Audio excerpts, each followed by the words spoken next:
Tell, Cockerel. He's just a chill guy. You'll have a chill time. Tell, Cockerel. Leave your troubles at the door. You know the game, you know the score. We're here to have fun, so holster that gun and read the writing on the wall. The predictions league, done every week. It just goes on and on and on and on and on and on and on and on. Why do I always get it wrong? Tell, Cockerel. He's just a chill guy. You'll have a chill time. Tell, Cockerel. Jose gets himself around, always talking Spurs wherever he is found, home or away. He always tips to win, throws the form book in the bin with a cheeky knowing grin. Tell, Cockerel. He's just a chill guy. You'll have a chill time. Tell, Cockerel.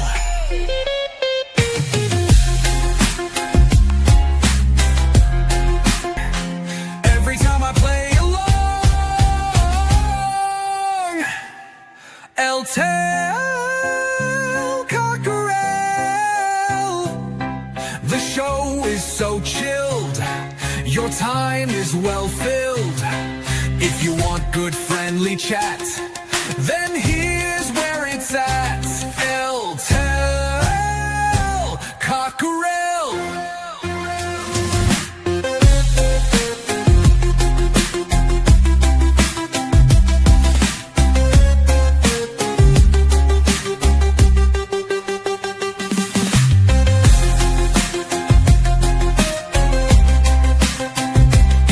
Goes on and on and on and on and on and on and on and on. Why do I always get it wrong? Tell Cockerel. The show is so chill, your time is well filled. If you want good friendly chat, then here's where it's at. Tell Cockerel.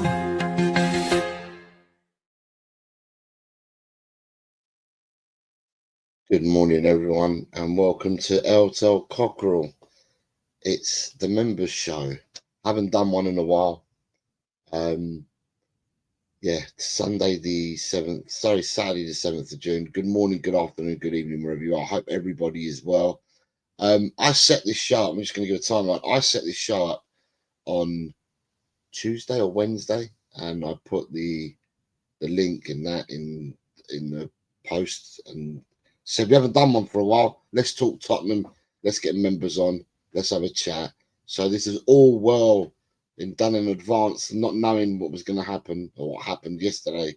So instead of just being a just general normal chat, it's a chance for members to come on and have their say about Tottenham.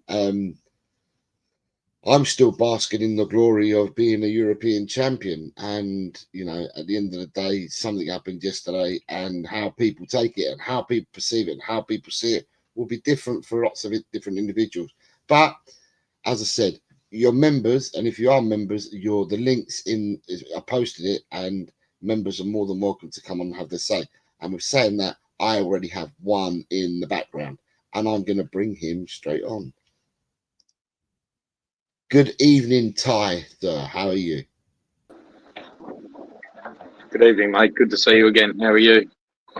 Yeah, I'm fine. I'm just very tired. We played football last night, so I'm tired.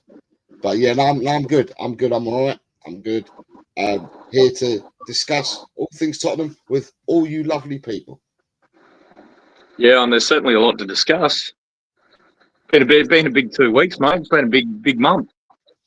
Yeah, I mean, as I said in the opening, with doing the predictions and that, it just became. I was so glad at the end of the season that I could just stop. And I thought, so I'm going to take a few weeks out and not do anything. And I haven't appeared on shows or anything at all until yesterday. Yesterday I appeared on one show. I did about an hour because I had to go and play football. And like I said, I set this up, and it was all just for the members that I set it up earlier on this week, not knowing, and I had no inkling that this was going to happen. So, it's happened, and now there's a lot of topics to discuss. Let me say hello to a few people in the chat, and then we can carry on. So you've got Graham is here. Isn't it not working again, or no? It's not letting me show, so I don't know. But so we've got. That's all right, mate. And just while we're here and Jose's sort of resetting himself, I'll need to go get some ear warmers in a minute because it's hard to hear and it's freezing cold here down under. Just a big shout out to Jose for running the predictions comp this year, and so everyone gets some big W's in the chat for the man. He does a lot for this community, and really appreciate him. So, and I'm sure you all do too. So make sure you give him your love and respect, and we'll be hanging around for a while. Come on, you Spurs, regardless of what happens next. What the future brings, we're all Spurs. Let's go.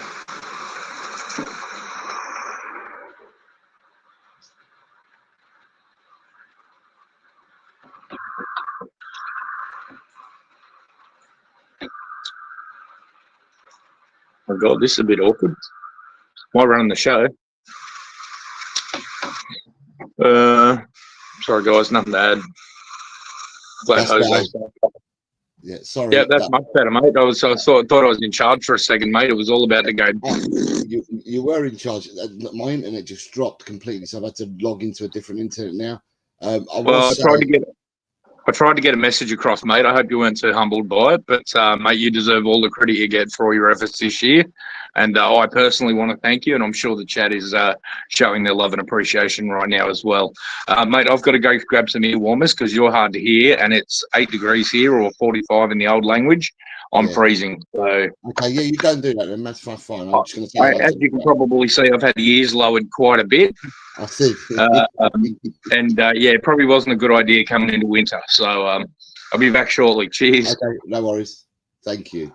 Now I know it's working. You've got Graham here. Says, "Morning, Jose. I hope you are." I am Graham. I hope you are well as well, sir. Just the harmless potato says, "Good morning, Jose and guests." Good morning, potato. I hope you are well as well, sir. Shemtam is here, and Shemtam says, "Good morning, Mr. Bossman Jose. I hope you're well." On a wet, rainy day, well, a new era at Spurs is about to begin. Right or wrong, it's happened. So whoever comes in back, the new manager, and let's go, come on, you Spurs. Shemtam, it rained all night down here, but I've gone out and into the garden this morning just quickly, and it is not raining at the moment, but that's not to say it's not going to rain throughout the day. Good morning to Jimmy. Says, big up, how's in the chat? Hope you're well, mate. I am, Jimmy. I hope you are as well. Have we got anyone else? You've got Just a Harmless Potato. Says, we are the first club in history to sack a manager within 3 weeks after winning a European Cup. Tottenham do a lot of firsts, don't they? A lot of firsts. David Shear says, Tigaro Cobber, how is the weather, mate? I'm blowing it your way. Good morning. Good evening or good afternoon, David. I hope you are well. Have I gone to feed the dogs? No, my internet dropped, so I'm sorry about that. And MF Levy out still blazing this morning. Yeah, I mean, there's so much. There is so much. I don't know. So much blowing one way, so much blowing another. This person's got sacked. This person is being sacked. This person is coming in. That person is going. This person is coming in. You just don't know where you are, at the moment. And you don't know, at the end of the day, until news comes out and it's official, you don't know what to believe is what I'm going to say. Because there's a lot of stories out there saying that Levy will be stepping down. They're going to oust Levy. There's a lot of that going around as well. The whole board is going. We've got Qatari takeover coming along.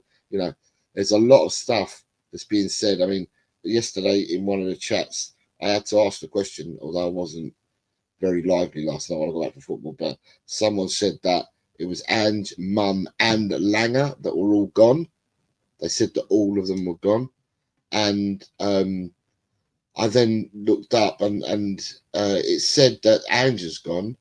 Something said that the club were going to announce shortly that Scott Mum was gone, but I haven't seen no announcement. But then they also said, I can't find anything on Langer. So you don't know what to believe. But that someone said earlier on this week when Donna Marie Cullen and Ryan Mason left at the start of the week.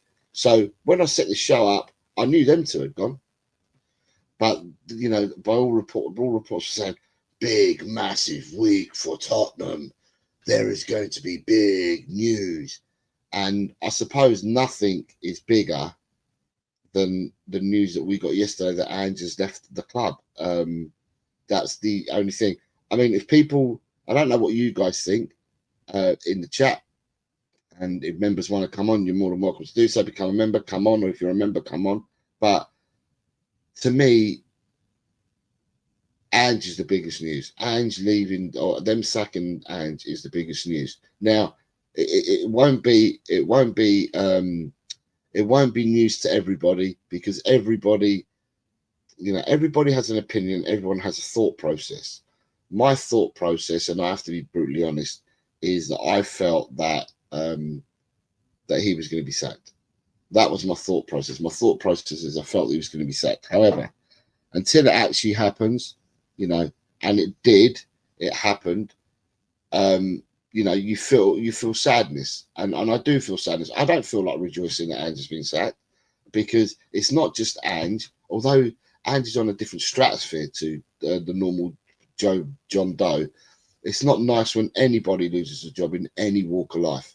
You know, any walk of life. But you know, at the end of the day, if you go back and you look at what he's done, whether people like it or not, he's the third most successful person or manager in Tottenham's history, behind the Bill Nick and the General, Keith Birkinshaw. He is the third most, and because of the trophy that he won, he's the third most successful manager in Tottenham history.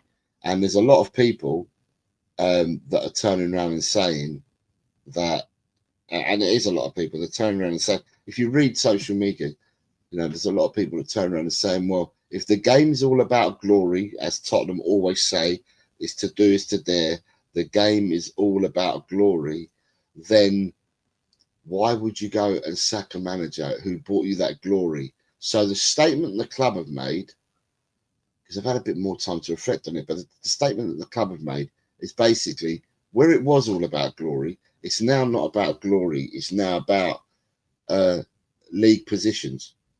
And we were never brought up that way. Well, when I was a kid, it was all about glory.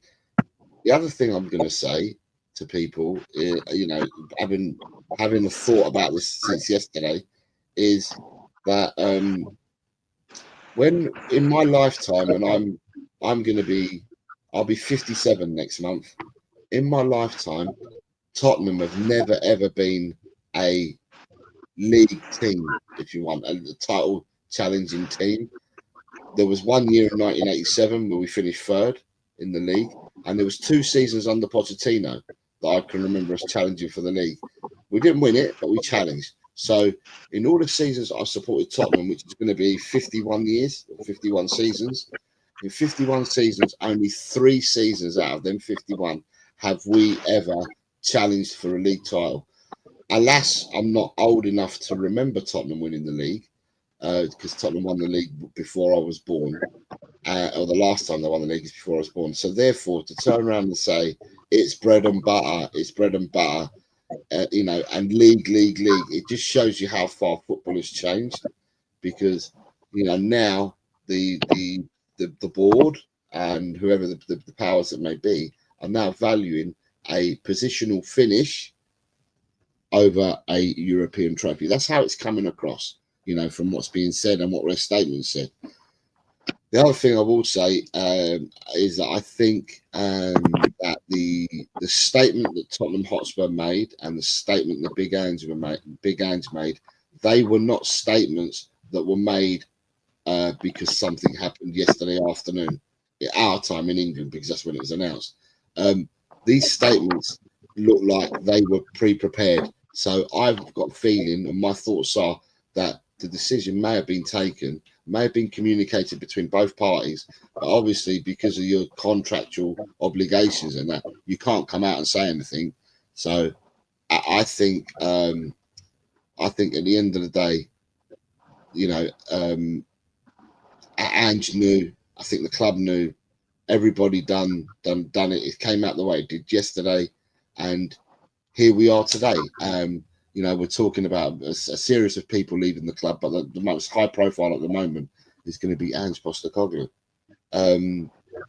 Like I said, there's a lot going on social media. Whether it's right or wrong, I don't know. And until something actually happens, like I said, then I'm not going to read too much into it. Let me see who else you got. You've got Daniela Stewart says, you shit horse your way to European Cup after winning 30 odd years while in your worst season in the Premier League, and all you think going to turn into a Real Madrid and win everything. So deluded. David says, come on, let's get behind our new manager, whoever he is. Good morning, Finn. Finn's here, says, big up Jose Tigara in the chat. Good morning, Finn. I hope you're well. Just a harmless potato says, it would be the perfect opportunity to push on, to shift up a gear, but we and Levy don't do that. He doesn't want to spend the money. He'd rather get everyone sacked, takes the Champions League's money and runs.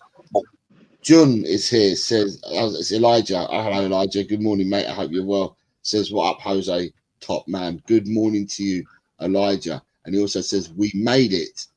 And then you've got David Shears flexing his badge, 10-month member badge. Thank you very much for being a member for 10 months, David.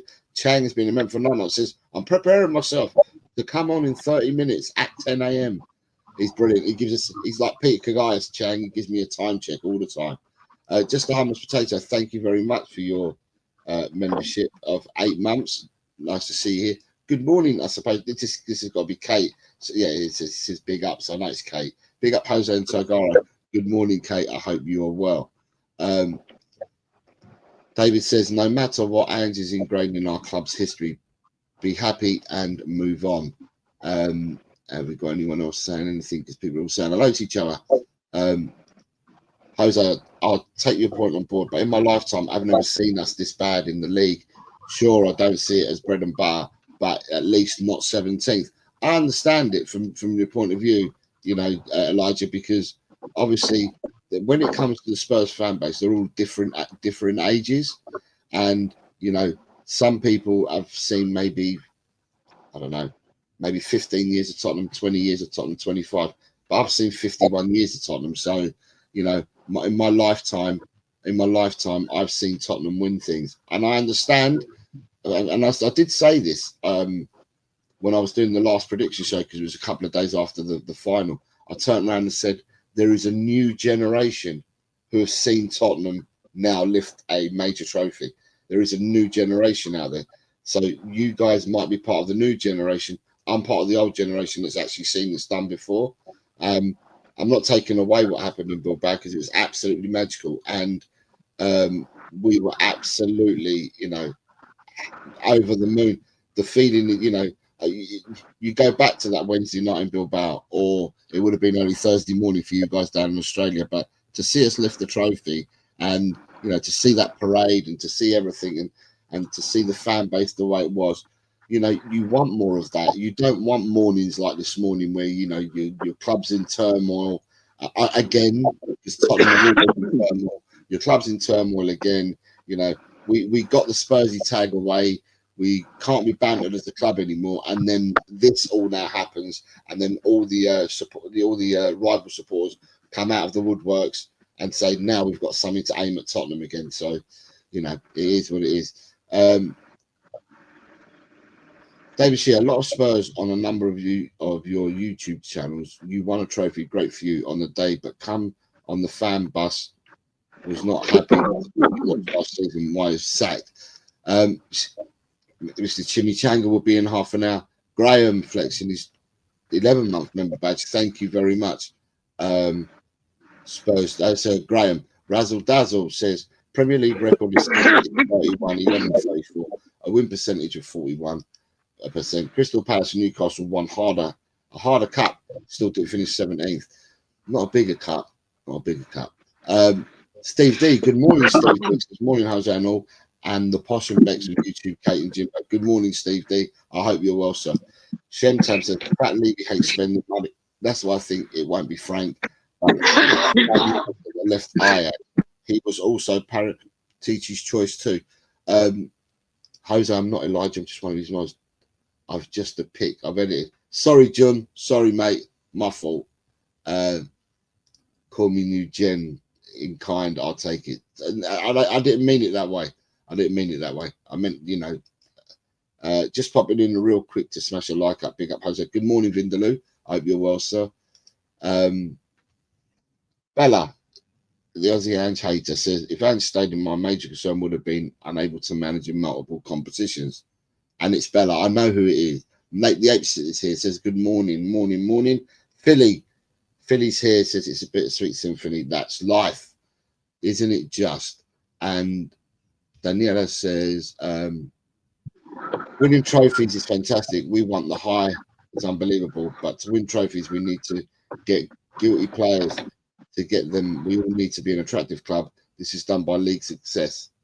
And Strip Bear says, glad you stayed. Chelsea need the 6 points. Sorry, Ty, I just had to catch up with the chat. Are you now sorted? No, you're all good, mate. No, I don't know what's going on with Bluetooth, mate. I might have to jump out and jump back in, but it's not too hard to manage with the beanie off, so it should be okay. So your thoughts then, Ty? You're the first one on. So what are your thoughts, mate? Well, mate, just in relation to the Europa League, I found it interesting that you mentioned that you've been a Spurs supporter for 51 years. Now, I'm a bit of a closet numerologist. So I've kind of come to the conclusion that the Europa Cup win was ordained. It was written in the stars, in the universe, if you will. What's our address at Tottenham? Yeah, North 17. Head 17. My first game that I ever watched was the FA Cup in 1991.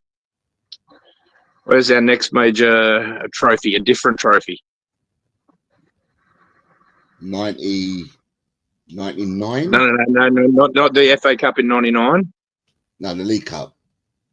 Oh, sorry, League Cup. Sorry. Well, there was a cup, the League Cup, Carling Cup in 2008, which was 17 years later. 2008 to 2025. Yeah. 17 years. Where did we finish in the league? 17th. That's 3 trophies. 51 divided by 3. 17. 17. Yeah, but the thing is, written in the stars, mate. It was never in doubt. But the thing is, never in doubt. I was supremely confident. Okay, the thing I will say, Tigaro, is that I understand it's quite interesting what you're saying and that, but mate, that was very tongue in cheek, mate. That was very tongue in cheek. It's cool. It's cool. I didn't want to finish 17th. No.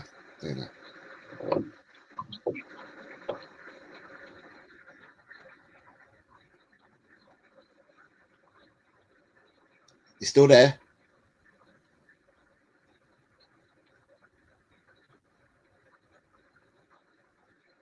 Tigara's gone all quiet on me. Yeah, so Vindaloo says, how can we be in such turmoil after winning the trophy for 70 years? With all the infighting, it breaks my heart, my friends, not enjoying it at all. Vindaloo. Philly says, big up EMF. There's a plan at Spurs. If Paratici's coming in, him and Ange would be oil and water, but fans will always have Bilbao. You're back, Tigaro. Hey, mate. Yeah, no, I could see you, but you weren't moving. You were frozen completely, and all I could hear was rattling in the background. Oh, yeah, no, that's rain, unfortunately, mate. Goes with the cold weather. Sorry, hold on. Yeah, you were frozen as well, so sorry. Yeah, morning, Jose and chat. I hope you're all doing okay. My grandson is 20 today. Happy birthday, Nita, to your grandson.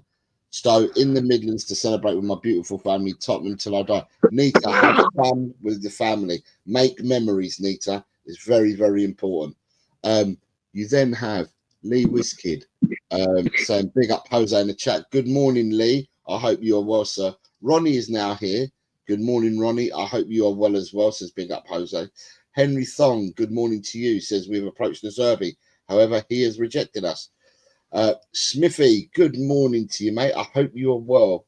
Your voice note, you sounded a bit croaky last night, sir. Says you are effing shameless, Winders. It started. Nate the Ape is here. He says, I'm not superstitious, but I did buy into the numbers game on this channel with the off the back of the some chat of another viewer. The date of the final was also in line with some successful numbers, says Nate the Ape. Sorry, Tigaro, carry on where you were, because you were just about to start. You're right, mate. I was just waffling on about numerology. But yeah, it just all seemed to fit with the number 17. I found it really interesting. Yeah, I think your original question was about how am I feeling about things at the moment. I was still a bit like you. I'm still basking in the glow. Like they can't take Bilbao away from us. I think I've gotten more pleasure in the last 2 weeks out of just watching reactions to the parade. People in Spurs Stadium climbing up on the big screens and just. Andrew said it all along, and you said it at the start that I believe Andrew's known for a little while that he's out the door.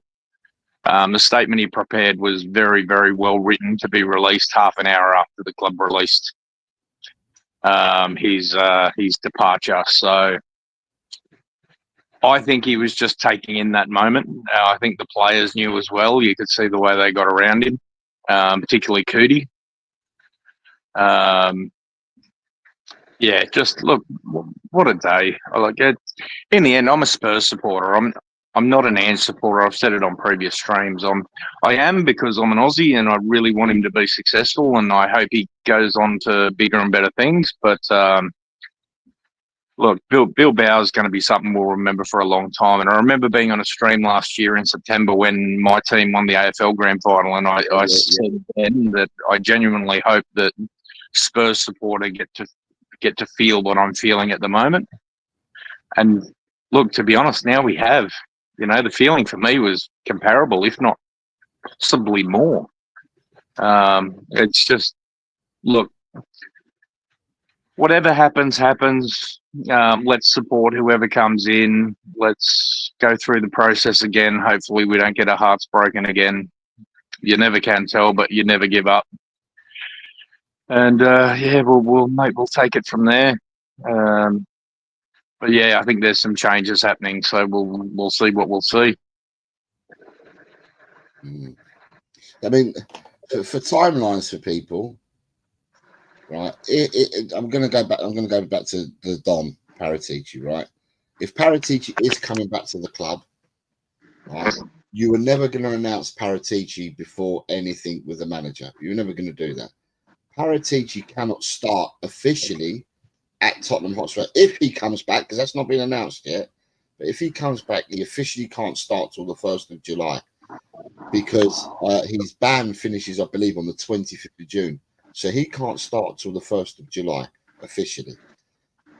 So, if we go along the lines of Paratici of old, Paratici of December of this year when he was still advising Tottenham Hotspur, he made it clear that he felt that they should change manager. The board stuck with the manager. If he comes in, it's obvious that he's going to bring his own people in.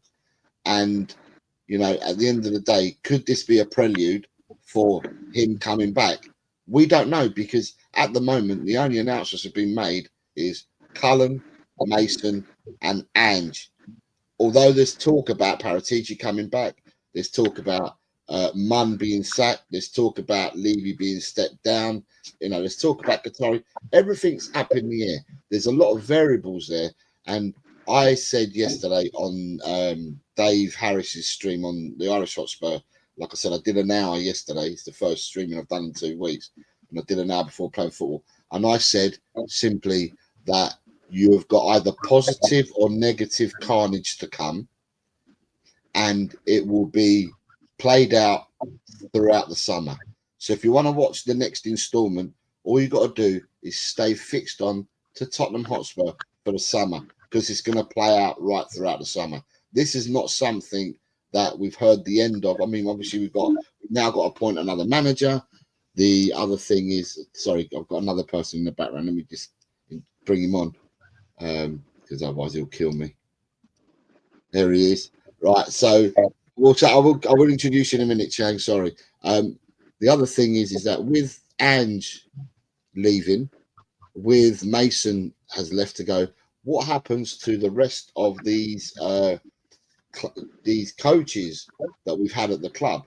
If people listen to what I've said throughout the season, I've not blamed everything on Ange. I've called Tottenham a pizza where everyone needs to take a slice. And for me, it was the board, it was Levy. I did call out Mung, I called out Langer, I called out the coaching team. I did call out Postecoglou for some of the decisions he made with the rotations. The players, I've called them out as well. The medical department, I've called out. So therefore, for me, it's not one person. The shit show that we've ended up being at the moment, with all the stuff that's going on at Tottenham, for me, has to be shared equally by a lot of different people at the club. The one thing that you can't say and you can't take away, because it's factual. It's not only factual, but it's in the history books. Is 2.5 weeks ago, Tottenham won a major European trophy and gave us a night that we'll all remember. We're all still talking about. We'll be talking about this in 30 years, 40 years, 50 years, 60 years, depending on your age, how long you're going to live. We'll be talking about this, and we'll continue to talk about this. So, anyway, at Chang, sir, how are you? Good afternoon to you, sir. A very, very good evening from Southeast Asia. It's just past 5 p.m. Eastern Seaboard time. And I thought I'd kickstart this month with a positive attitude, or with a rather positive mindset going into pre-season. But I think it's safe to say that I woke up to the worst possible news of Big Ange given the boots, whether it was by mutual agreement, whether he was, just shown the exit without any warning, or if what I'm reading is correct. I think all of this was premeditated. Big Ange's his parting words were already sort of scripted. And I'm doing very well, but things could have been a lot better. Truth be told, Jose, I did mention the last time we were on together, it took only 12 episodes. It only took 12 episodes of Jose and Shang for us to win a trophy. But no sooner had we completed episode 12, we haven't even started on episode 13, and our European trophy winning manager has been shown the exit. So I'm feeling rather, it's a mixed bag of emotions. A part of me is somewhat relieved that this saga is over, but there is a very bitter aftertaste to it, because Big Ange hasn't even been afforded the chance to defend his Europa League win. Neither has he been given the opportunity to see if he can, win the Super Cup with us. So I'm going to leave it at that, Jose. But before we move on, I'd just like to check with you. Are we going to be doing Jose and Shang tomorrow on Sunday, or would that have to wait until the season proper gets underway? I don't know about the season proper. I don't know about tomorrow, but possibly next Sunday for definite. I just wanted to have a break because we've won the trophy, and I've had a long season. I just wanted to have a break, so that's why I didn't do nothing last Sunday. Plus, I messaged you and said there wasn't much to talk about. There is now, but we've got a member show. If we do it today, and I did it again tomorrow morning, so possibly next Sunday, we'll possibly have even more news by next Sunday of what's going on in Tottenham spaces.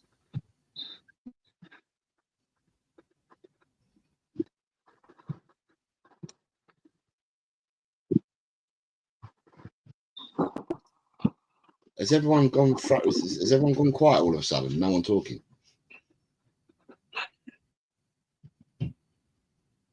Okay, let me say hello. I'm still here. I'm still very much here. If you can hear and see me, I've not frozen out yet, have I? You're not now.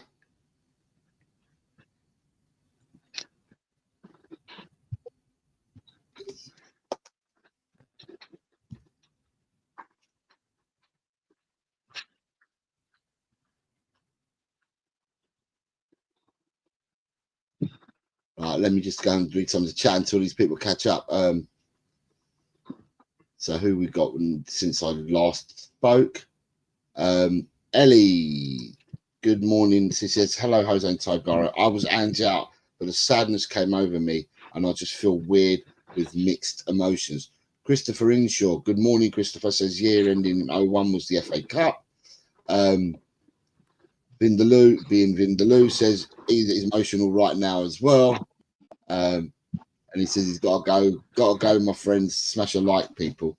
Daniela Stewart says 1 point in the last 6 games of a league campaign is not good enough for a club of Spurs size, and I'm not a Spurs fan.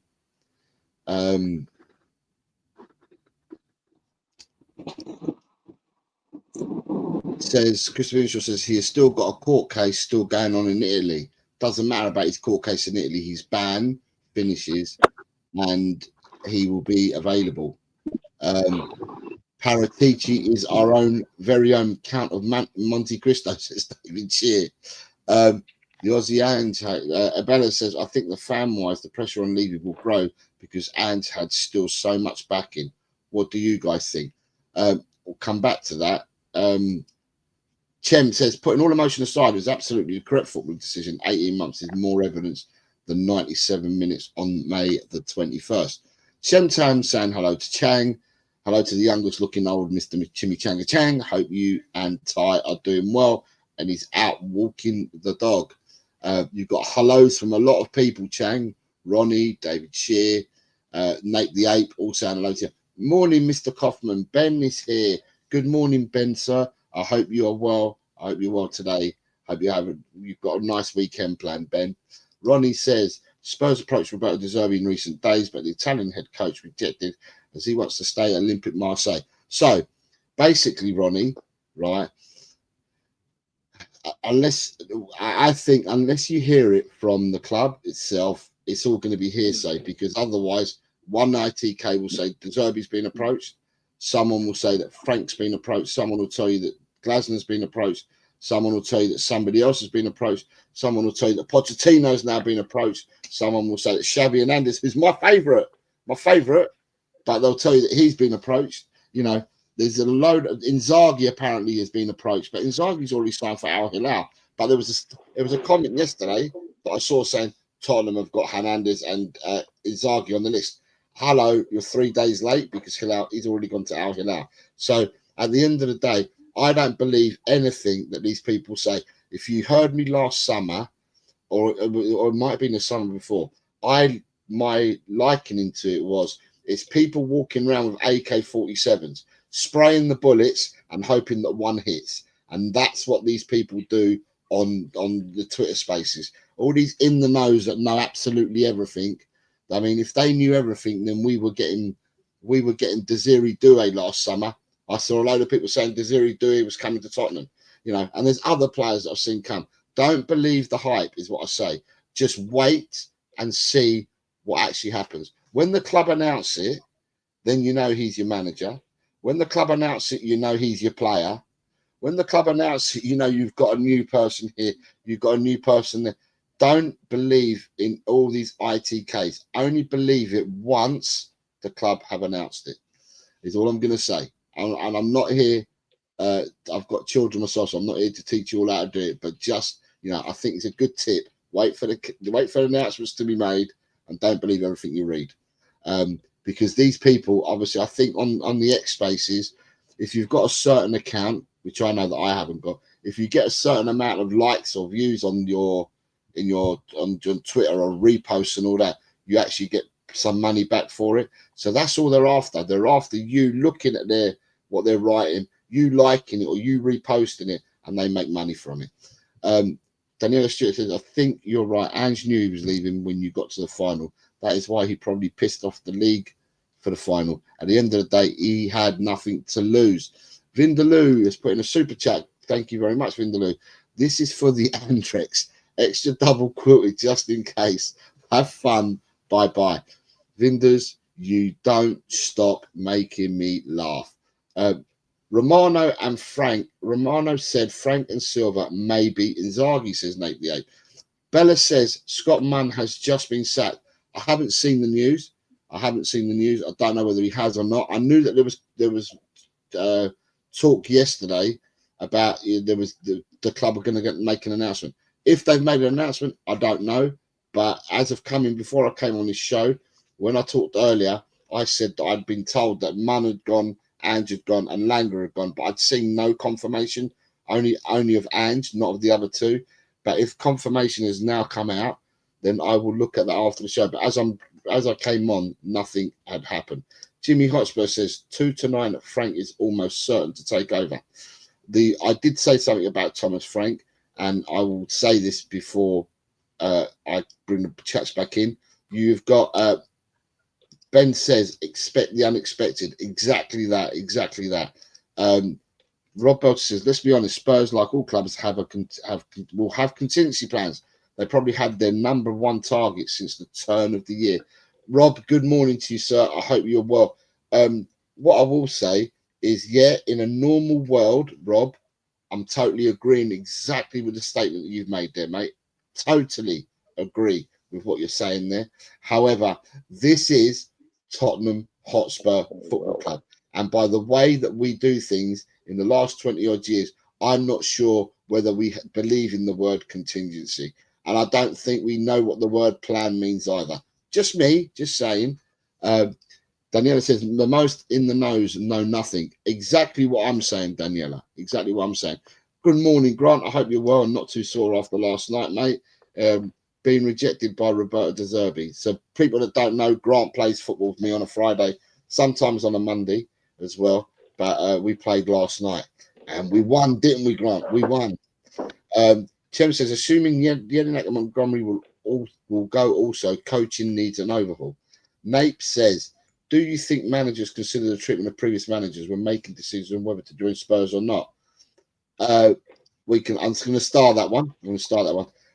I think Iriola will be Spurs' coach. I think Frank is a smokescreen.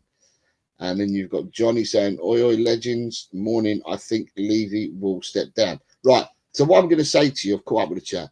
I'll put on last one. Hold on. I want Glasner. I hope we get him. Who's your preferred choice, lads? We can come to that. I'll start that as well. Right. So what I will say to you guys, and I said this yesterday, is that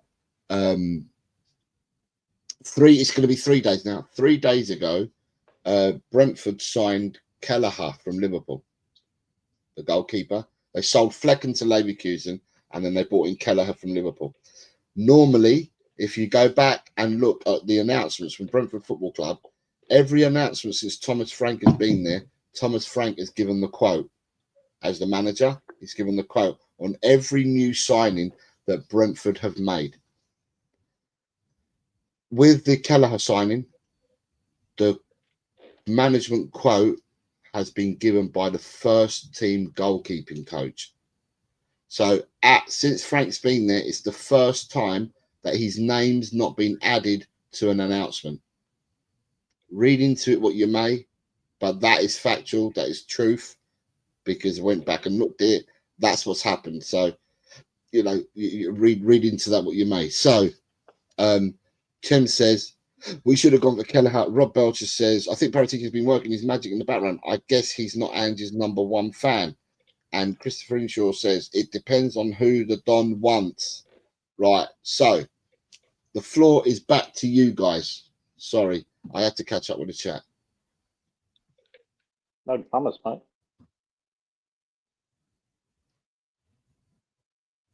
Anyone want to go? Oh, I'll jump in. Yeah. A fair bit to unpack. Start with Paratici. He's got a court case coming up shortly. De Daniel Levy's not exactly on solid ground from what I hear in reports and media with one Vivian Lewis, who now controls the major stake at ENIC. I'm just wondering how that's bubbling behind the scenes. If a company like ENIC want to be associated, given their own shenanigans with another court case. I don't think Daniel's in, because there's talk of some Chaddington fella coming in as well. Peter Charrington's already come in. Yeah. Oh, he's already come in, but potentially he's going to be the new Levy, from what I've read. I'm not completely au fait with that, but we've got the Venkatesham fella, and we've got Charrington in. Also, from what I'm reading, and again, I know you talk about the ITKs, and let's be honest, we should be calling them NFIs because that's what they are. You know, with her going out, there was talk of that opening a spot for Stavely to come in, and potentially we're looking at the money from the Middle East and a potential takeover. So there's a lot going on behind the scenes that will, again, the ITKs don't know about. We won't know about until it happens or until we're told. So in terms of the backroom stuff and Paratici again, yes, excellent scout, excellent knowledge. But I'm just wondering if they really want to associate themselves with him at the moment while there's an active court case. In relation to the coach, I think Frank's the front runner, but I personally go for Glasner, and I think that's going to be dictated a lot by what's going on with the Lyon and Palace situation in the Europa League. If Textor can't sort out his ownership model, and if he can offload, then Lyon will go in, and Chelsea will miss. Palace will miss Europa League. If Palace miss Europa League, I think we've got a chance to pinch Glasner, and I think he'd be better than Frank. I think he's potentially a generational coach. I've seen what he's done with Palace. It's a bit of a slow start, but I'll tell you what, once he hits the ground running, they've got a hell of a football side. And he doesn't have the quality of players that we do. Add a few more on top of what we've already got. I think we're heading in the right place with Oliver Glasner. That would be my personal pick.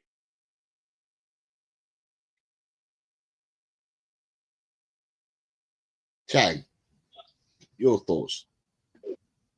Okay, so I'm just going to keep this short and simple before I ramble on, like I always do. I would say that I'm still very much in shock of this whole situation to really make any sort of sense of it, and for me to even come up with, with a potential replacement for Ange might be doing him a bit of a disservice, because I honestly felt that he should at the very least have been given a chance to play for the Super Cup, but even that is seen as a bridge too far. So, I mean, for me, honestly, I couldn't care less which manager comes in. For me, I think it's just going to be rinse and repeat, and it's only going to be a matter of time, given how tight the competition is, given our fan base, given how ravenous and just how vulturistic the media and the journals are when it comes to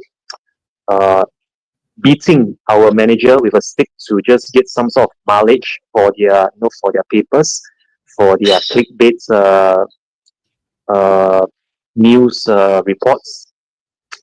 Whoever comes in next, I think, is going to have an uphill task on his hands. But I would say this about our new manager. The new manager must be given ample time. First and foremost, by our fan base. We've seen it happen with Pochettino, with Nuno, with Jose, with Conte, and now with Big Ange. Even winning a European trophy is not a guarantee to, retain you for another season. And us fans, we have to unite under this. This, I think, is the one and final opportunity for us fans to actually unite as one and give the next manager that required time to actually get going. Big Ange worked his miracle and somehow got us a European trophy after 40 years. I'm not sure what the next manager is going to be doing, but if anything, us fans have to get behind him. And I will say this about our new manager. If the new incoming manager can somehow convince Harry Kane to return to the lane and play where he belongs in the Premiership, then that would be, that would be my preferred manager. If that manager is able to get Harry Kane over the line, whether Harry Kane wants to come or not, that's a completely different matter. But if this new manager is to make things look at White Hart Lane, he has to get proper professional players. When I say professional players, I mean players that can come in, walk right into our squad and improve not just us, but any other top 4 or even top 5 team in Europe just by being in the starting 11. I'm talking about upgrades over Odebeer or Tel or even say Poro or Bissouma, Pepe Matassar, possibly even Madison, if we think that Madison himself is on the way down. So the next manager has to be able to work with these players, these professional players, and yeah. I think at the end of it all, it's us fans, especially those of you watching out there, either live now on playback. Give this new manager all the support because we've seen what happens when us fans are fractured over backing Ange, and this is the end result. And I'm pretty sure the next manager is going to have even less to work with. So let's just get together as one. Having said that, back to you, Jose. So the questions that we had, right?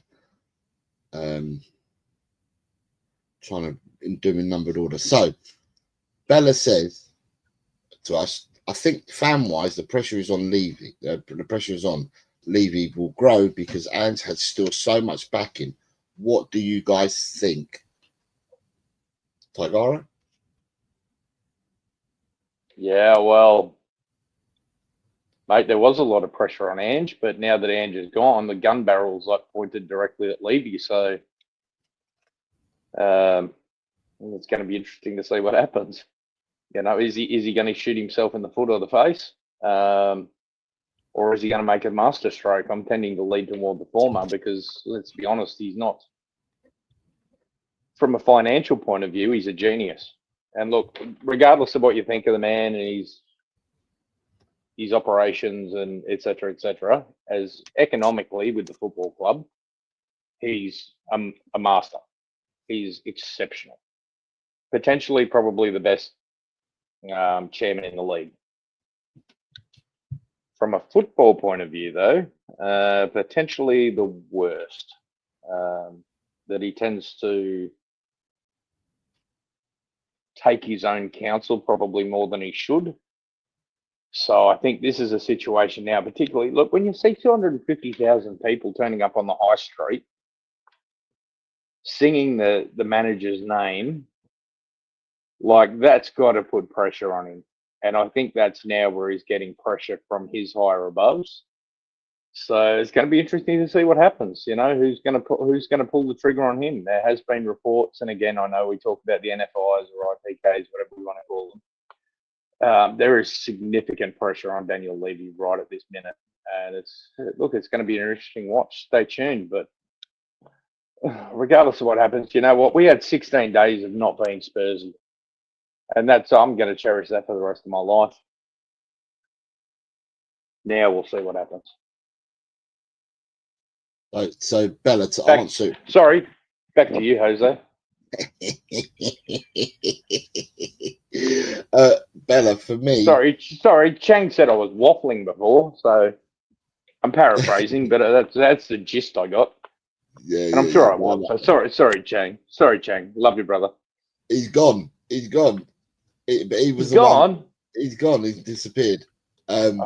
He was the one that says that he waffles. He wasn't saying you. He said that he waffles. He said that I'll keep this to the point because I normally tend to waffle. He said. Do you? I thought he said I'm not going to waffle on, so I'll keep it short. And I thought he was referring to me waffling on, and he'll keep it short. And I'm like, cheeky bugger. No, because he gets asked a question, Chang, and he starts to give you the answer, then goes to a stratosphere that's somewhere different, and then comes back and you say to him, but Chan, the question was, and then you just wait for an answer. So for me, Bella, what I Sounds will like someone I know. say, for me, for me, Bella, what I will say on this is that my thoughts on this are that the pressure has been on Levy for a long time now. It's not just now, it's been a long time. As grown the brand, the Tottenham Hotspur experience, which is what he's grown. As for growing a brand and that, he's been second to none.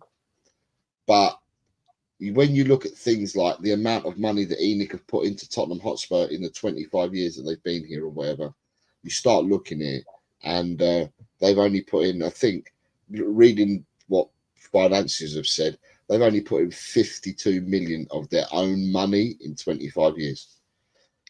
When you look at other clubs and you look at other ownerships and see how much money they've put in, there's I can't remember who it was. It might have been Aston Villa. They've only been owned for a short amount of time, and the amount of money that Aston Villa's hierarchy have put into the club has been far greater, and it dwarfs the amount that ENIC have put in 25 years. So spending their own money on footballing matters, they haven't done it.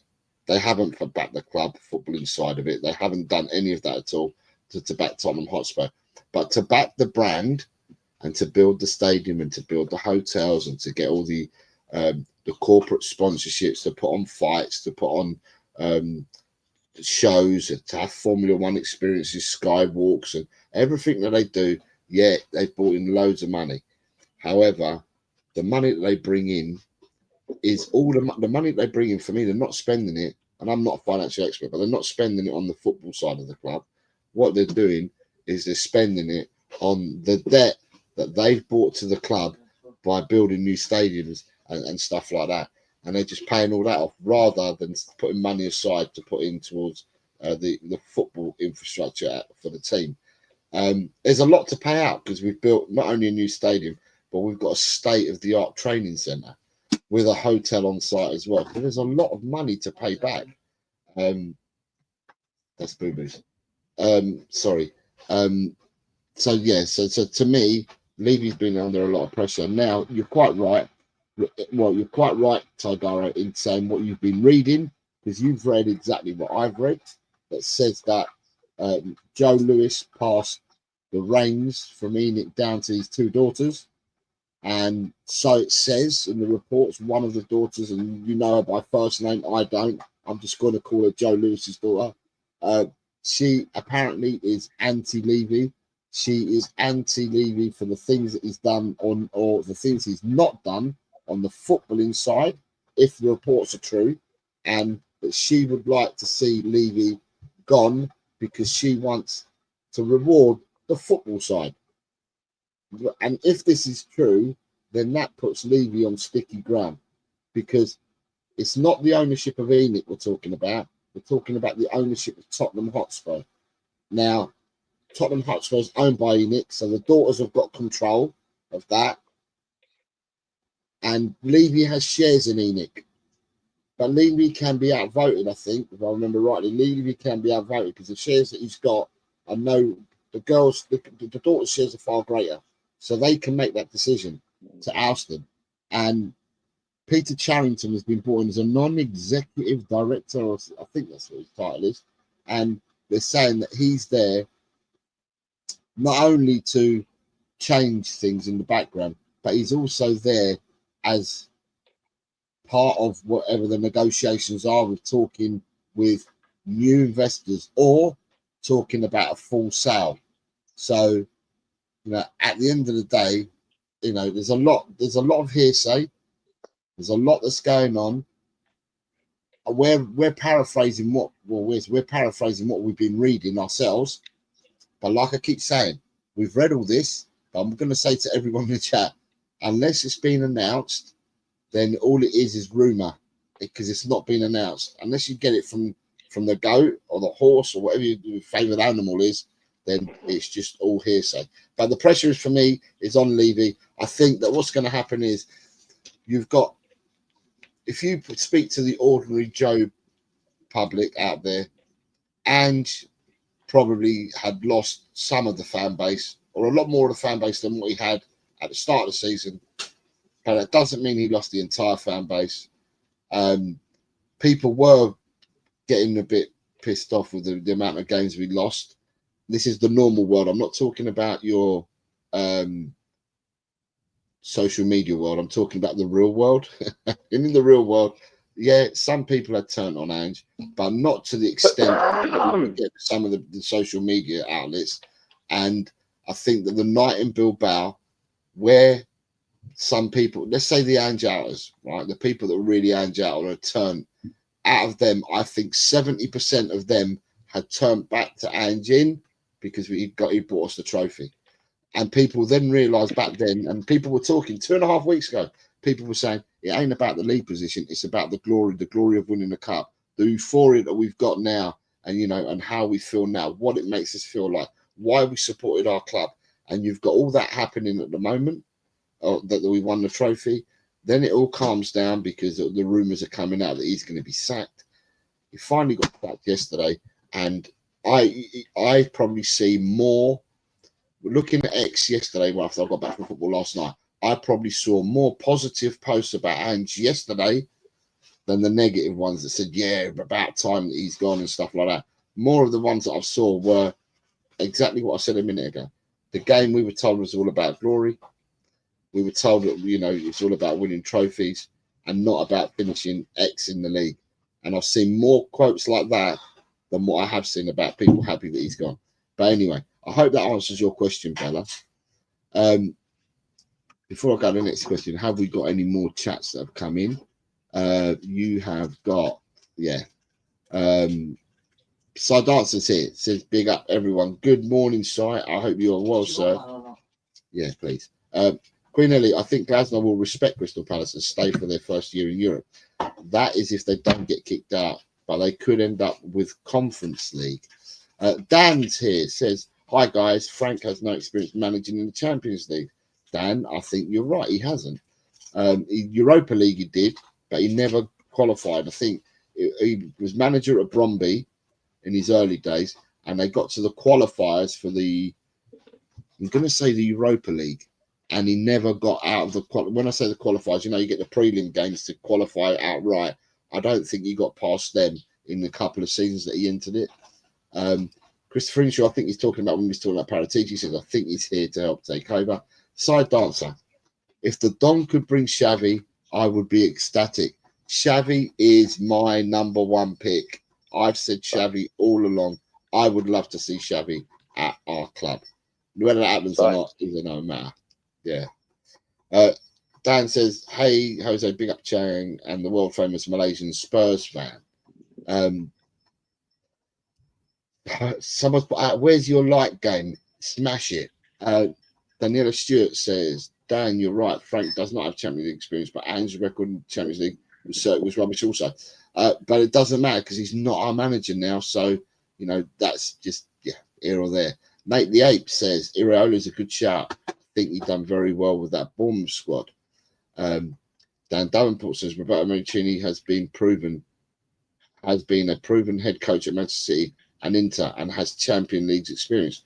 Is he not manager of Italy, though, Roberto Mancini, if I'm not mistaken? Jimmy Hotspur, the next manager will be number 18 under this regime in 24 years. No prizes, therefore guessing where the ultimate blame lies. Johnny says that I'm hearing that Frank is in advanced talks with Tottenham. Fabio has reported it. As I said, report what you like. I've seen Fabio or Fazio or whatever his name is, Romano, say a lot of things that haven't materialised. These people keep using them AK-47s. They've got to get better guns. They've got to get better guns because their bullets stray. We got small world. So right, 3 for all. Good morning to you. Says it's correct decision for me. Thank you, Ange, for the trophy and good luck. Levy out. Dan says the Football Insider reporting ENIC are in takeover talks with the Qatari consortium fronted by the ex-Newcastle United director Amanda Staveley. Daniela Stewart says all us fans screaming that where the new signings relaxed. The end of the season was 2 weeks ago, and players are one on holiday or two on international duty, where clubs cannot talk to them. It's interesting you say that, Daniela, because the clubs that are making moves at the moment and making signings at the moment are the teams that are playing in this bloody Club World Cup. And that's the whole reason why they open this bloody window, because it's crooks. Whoever runs these windows are crooks. They've done it so people can get the players in, so they can try and upstake the trophy or this Club's World Cup that's being played. So not many teams are making moves. And the other thing is, if you notice, and I'm not going to teach you, like, you can look it up yourselves, a lot of signings will not be made pre the 30th of June. And some will, because some people's books are balanced at the moment, but won't be for next season. So some people will have to try and make signings between the 16th and the 30th of June. And others, because they're good for PSR, but not for next year, will have to do their sales and signings after the 1st of July. So just watch that space. But at the moment, the teams that are really signing players up are the ones that are playing in this club championship. Johnny says, reliable source I heard last night that the hotels will not be happening and that Levy will be sacked. It's another reliable source, Johnny. The two Marks, it's the sheriff, it's Mark Cousins, says, good morning, big up Tigaro. He's gone at last, should have been 18 months ago, in my opinion. Worst manager ever, end of story. Mark has put his flag in the sand and it never moved. I think he put concrete in it afterwards. Archer says, good morning, Jose and Chang. My order and manager preference. 1, it's Xavi. 2, Glasner. 3, Frank. Ghosted says Xavi in. Unfortunately, it won't happen because Xavi will demand top players. Something we don't do at Spurs, as we are all allergic to winning trophies. And it shows as we have sacked the last 2 managers. Ghost, who won them, says Ghosted. Dan Davenport's coming with Mancini's the director of football at Sampdoria, who sadly got relegated to Serie C. Mancini got appointed director of football towards the end of the season. Chem says, if it is to be frank, worth watching Day in a Life and the high performance videos with Frank on YouTube. And Ed M has come in and said, good morning, Jose in the chat. Good morning, Ed. Nice to see you, mate. I hope you are well. Second question that we got asked, and I'm going in order of timing. We were asked this, Tigara. Do you think that managers consider the treatment of previous managers when making decisions on whether to join Spurs or not? Absolutely. It would lack due diligence if you did not. I think the way that this has been handled publicly, I don't know, again, behind the scenes, it seems to have been handled. As I mentioned earlier, it seems with pre-written statements, coming out very close to each other, that and looking back now from that, at some of the reaction from Ange at the open top parade, seemed like he was just basking in that glory. I don't think he expected to, despite the season 3 is better than season 2. Take that with a grain of salt. But the way Spurs handle things publicly is just diabolical sometimes. Like, we need to make this. I've said this back previously. I came on the show and I said back in December, I think it was, I said, Ange out. Like, if you're not happy, like, get rid of him. It's fine, but they stuck with him to get a goal. He's obviously sold them, hey, this is what we're going to do. Focus on the Europa League, you're going to get a trophy. Okay, we'll stick with you. That's the only probable and possible way that they could have possibly stuck with him. But we just don't make decisions. And if you're looking at a club now that goes, oh, holy dooly, this guy's just won the UEFA Europa League. He's had conversations with them the whole way through. Again, I shouldn't assume because I'll make an ass out of you and me. You'd have to look at that and go, geez, when's the hammer going to fall? When's the axe going to fall? Axe going to drop? Guillotine. Thomas Frank, for example. Everyone's glazing him up, which they should, because he's a good manager. But at a lesser club like Bournemouth, he's had 9 years to implement a culture without as much pressure as he's going to get at Tottenham. Like at Tottenham, he could potentially get 9 weeks, like Nuno did, or he could get 9 months. That's not time for him to implement a culture. That's why I'm thinking personally. That's why I've got Frank a bit further down the list. I want someone who's going to come in a bit more pragmatic in a human sense to understand that. Not so much in a football sense. If you didn't care about the football at this stage, that's pie in the sky. We'll see what happens when it happens. But, my God. But yeah, if managers aren't looking at the way that we treat managers, players, in some regards, then yeah, I think that would be very poor on their part. I think there's a few managers who are just going to straight up say, well, already we've heard De Zerbi from a reliable source has turned down Spurs. I'm sure there's a lot of other managers out there that we probably approach who've just gone, no thanks. A bit like when Andrew was. What was the famous line that Ange said? Someone said, oh, you know, you're third choice. And he goes, how did you know it wasn't seventh? Seventh choice. Like, that's so true. We just don't know how many people are going to turn us down. I wouldn't be surprised. Did that make sense? Yes. Back to you, Jose. It is back to me. Thanks, Ty. Mate, for me, I don't think managers do consider, and the reason why I'm going to say that is because if you're out of a job, you want a job, and if you are offered a job to what is purported to be a bigger club that's going to improve your standing in the game, or you've got an opportunity to improve your standing in the game, you're going to take it.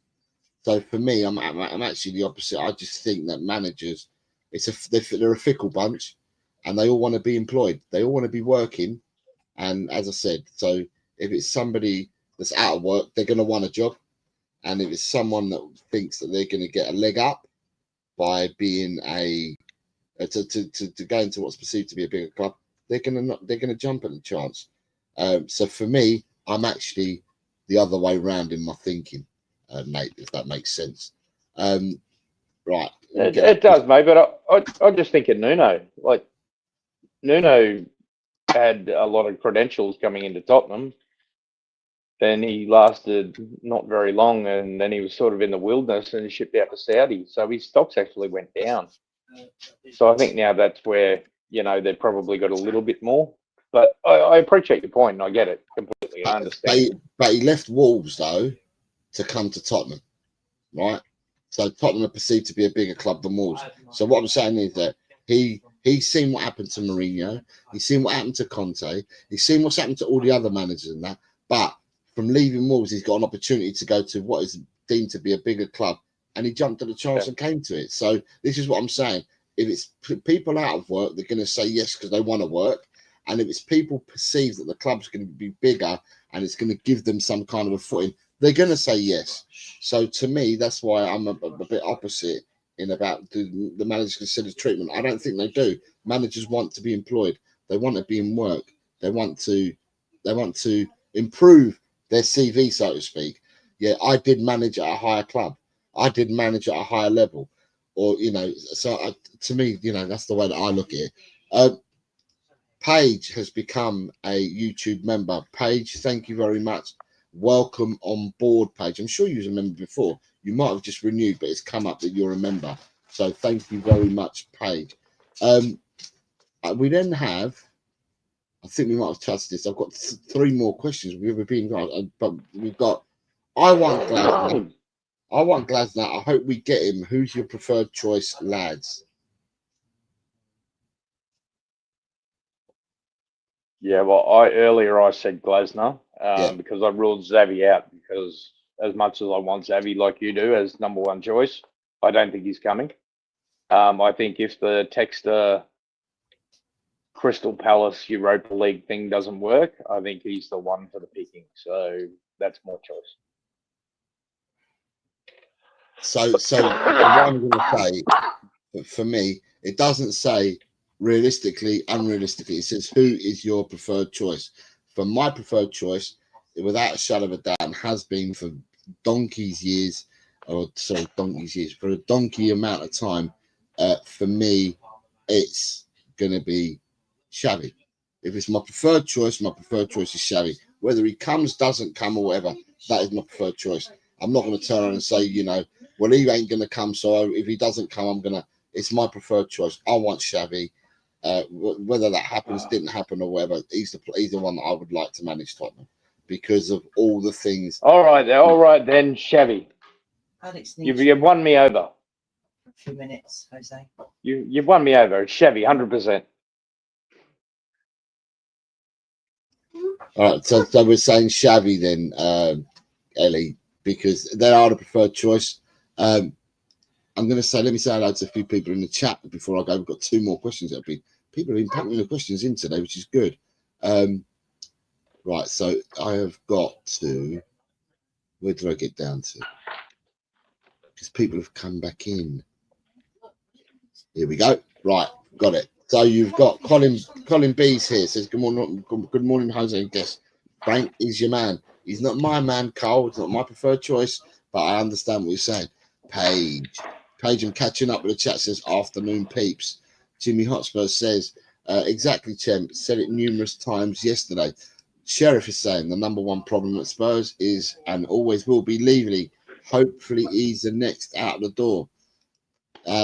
Ellie says, Jose, I can't wait to read Angie's memoirs.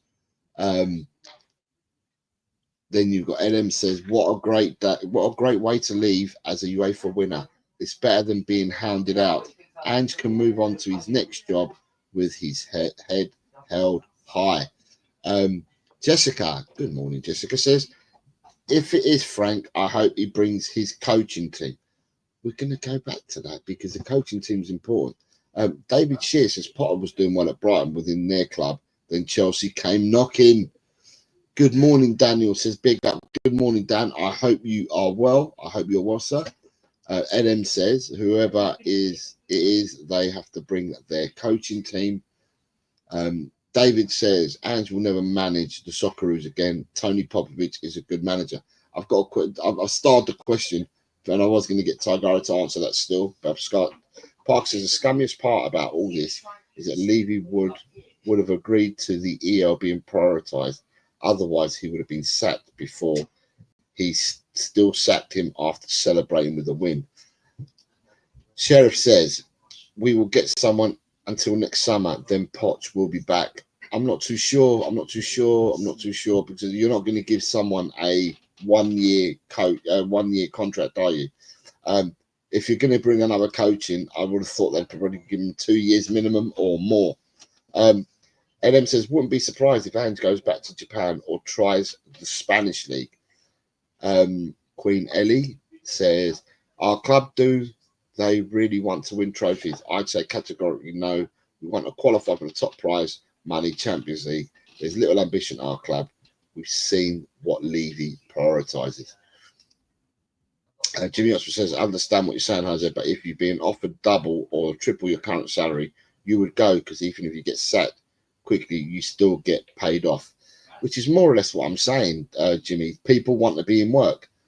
The managers that are out of the work, if they get approached, they're going to say yes. Regardless of what's happened, they're in employment, they're going to say yes.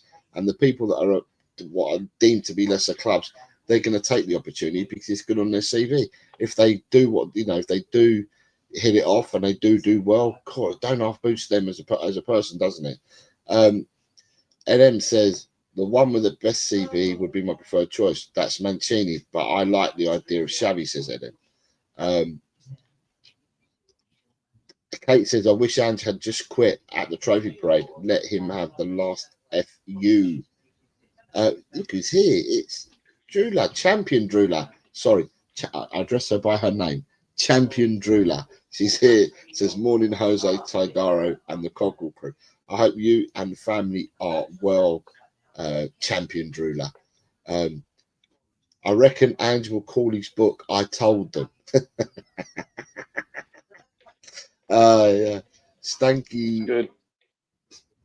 Stanley Kush says we will give them 2 years, but they will be gone next season. Best of luck to whoever Saka is.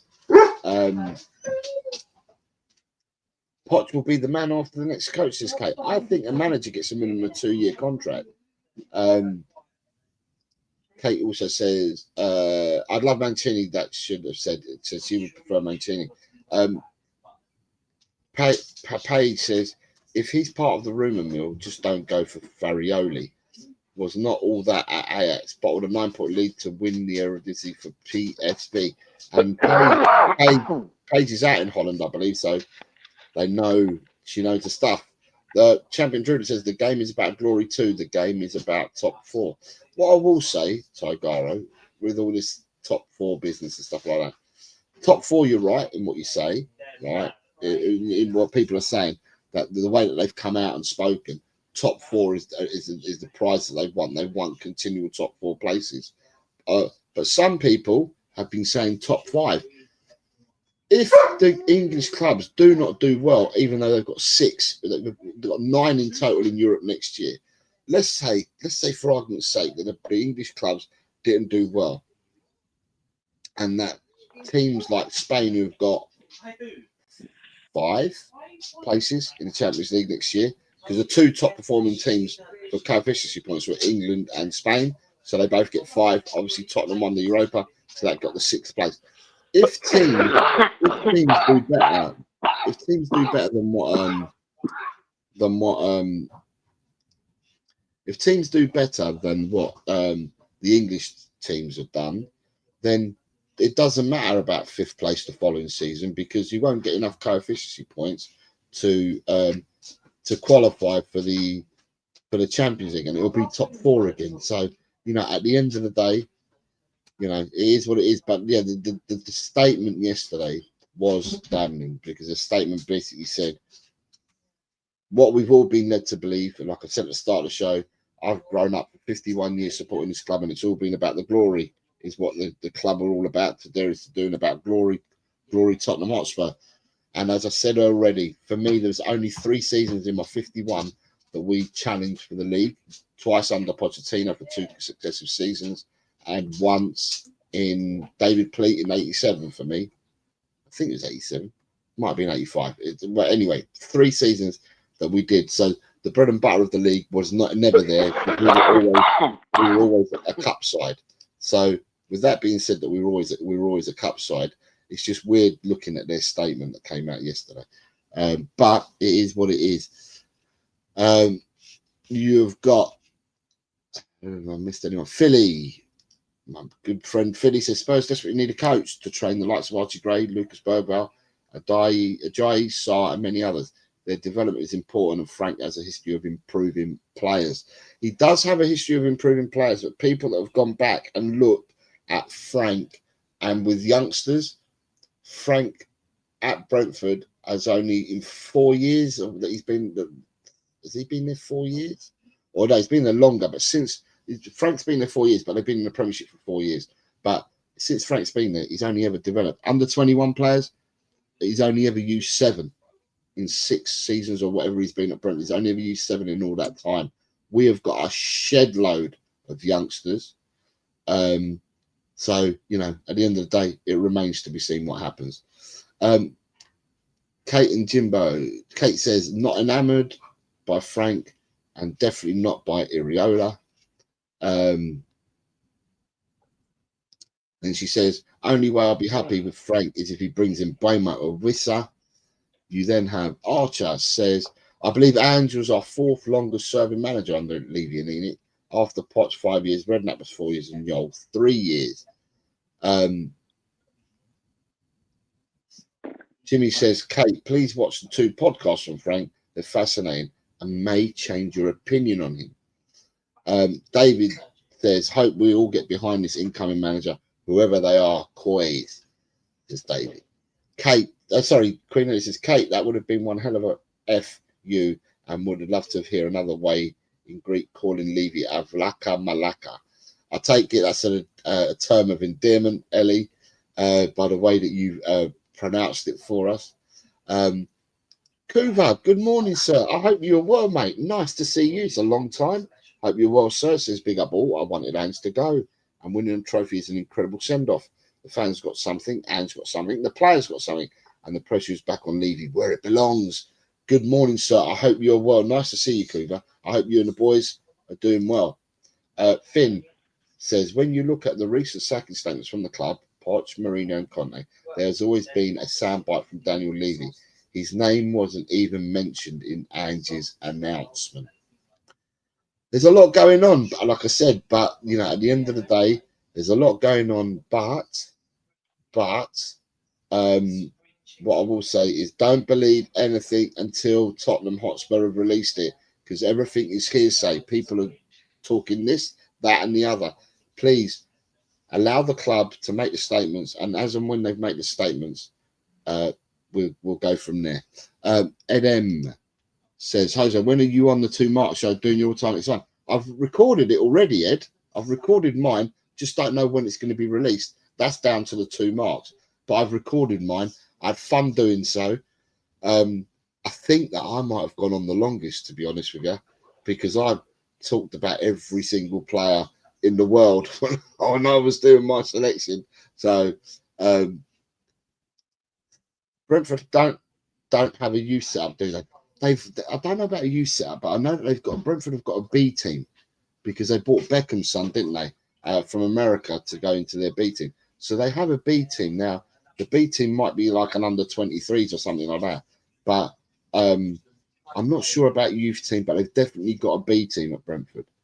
They just got a different setup altogether. Drula says, as soon as Levy heard Ange said, we've got our youth now, we need experience, Levy soiled his pants. David is agreeing with Drula. Philly says, I must be well behind on the chat. Philly says, it's the best of both worlds. Ange leaves a winner, winning in his second season. Spurs can find a manager who fits in line with Paratici, teaching players. And Buemo is ours, says Page. And heard Ange say correction. Okay. Brentford fans said yesterday that Frank didn't do well with youth because their academy isn't very good. So I had to always go to buy players. They didn't have a youth system like ours. Like I said, I don't know about a youth system. I know they've got an under 23. Kate says, I just hope the fan base stop throwing mud and name calling. This last 18 months has been horrendous. Hasn't it just? Queen Ellie says, you know what the irony is, Jose? If you reversed Ange's 2 seasons, he would have probably qualified for the Champions League through the league, as Man United on probabilities would have won the Europa League. Dan says, the amount of people saying Thomas Frank has not been in the Champions League, not even Pep ID getting Brentford in the Champions League on a budget every year, 36 million. Speculators going to speculate, says Archer. Queen Ellie's now saying big up to all in the chat. This fan base is toxic and always will be, says Kate. We need people to take the toxicity away, I believe. Kate, I'd give the next manager 10 games till this fan base would get on his back. Dan says, and people said I heard yesterday using his time at Bromby to say he had no Champions League. Well, in Denmark, Copenhagen ruled Denmark football for bloody years. So did Man United here in England for bloody years. Man City have ruled it for bloody years. So did Chelsea, and still other people still qualified for the Champions League. And you've got QPR looking for a new manager, says Ellie. David says, some of the Tottenham fans are Muppets. I'm glad they showed their true colours. Right, caught up. The next one we've got is, right, I'm going to ask this particularly to you, Dan, to you, Tigaro. Dan put this in earlier, right? And I saw David Shear's comment, but he asked the question. I'm not best placed to answer this. I think I know the answer already. But yeah, could you see Ange going back to managing the Socceroos? My answer is the same as yours. And I already know what your answer is. Well, you're closer to it than me. Okay, I'll answer it first. Mate, Shall I answer it first? 100%. Absolutely zero chance. Yeah, I'll answer it before Tigaro does, because Tigaro knows it's much closer to this detail than what I am. But I believe that the bridges were burnt between Ange and the Australian Football Federation many, many, many moons ago. And although I will say that my belief is that the football or the soccer, whatever you want to call it, supporters in Australia would love to have Ange as a manager, back as a manager and that, because they back Ange and what he did. And I think the fans were on Ange's side in the argument or a war, the battle with the Australian Football Federation. I don't think he would ever go back to managing. He did what he had to do. He made a statement in what he did and how he got them to qualify for and win the Asia Cup and stuff like that. And I think he's been there, seen it, done it, and he doesn't need to repeat it again. Although I do believe that the fan base in Australia would love to have him there. That's my thought, but you're closer to the detail, Tigaro.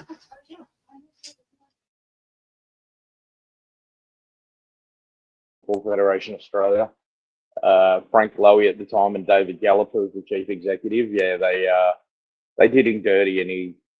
I think we all know by now that you do Ange dirty, he's not gonna take it lying down. But no, he's not coming back to Australia in any coaching capacity at all. I'll just give you a quick tip that regardless of what happens in the meantime, I know there's talk about clubs in Germany. I think Dortmund sounded him out today. There were clubs in Turkey and clubs in Greece. Greece is where he'll end up. He will end up, I guarantee you, lock it in, put money on it. If there's a betting thing open, go and put lots of good money on it. The Ange will eventually coach AEK Athens. That was his dad's team.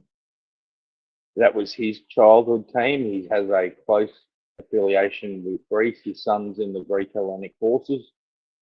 Ange will be the AEK Athens manager, and that will be his last job. So I'd love to see what the odds are. If you can get a bet on that right now, I'd put some cash on it. But yeah, he'll never return to Australia. He's done with Australia. Only his wife and his kids. Then he'll come back for a holiday to see his mates. That'll be it. Right. So I've said all along that, and I said this a while ago, and there's no reason, and some people laughed at me when I said this a while ago. I said that when Ange eventually left Tottenham, this is probably about 5 or 6 months ago I said this, but when Ange eventually leaves Tottenham, because this is when people started saying he haven't got a clue, he doesn't change his system, and it's blah, blah, blah, blah. I heard all this going on. And I turned around and said, look, when Ange eventually leaves Tottenham, I said, I believe that Ange will get if he wants to carry on managing when he leaves, he will get a job in one of the top 5 leagues. Because everyone said to me, he's come from farmers' leagues, he's come from no leagues, and he's been given the privilege of managing in the Premiership, blah, blah, blah.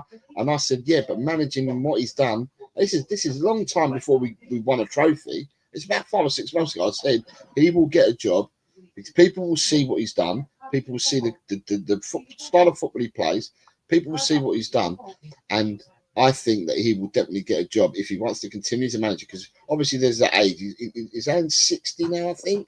And 59, so, 59 okay, still. Okay, 59. But it's still, he's at an age where, he's probably got the last hurrah, big contract to come. And I said that I believe that one of the top 5 leagues will take it. Now, when you say the top 5 leagues, right, I'm talking about the top 5 leagues. I'm not saying it's a team that's going to be in Champions League, Europa League, or Conference. I just said he'll manage in the top 5 leagues. So, but then people started saying, well, who would run him? At the end of the day, I don't care.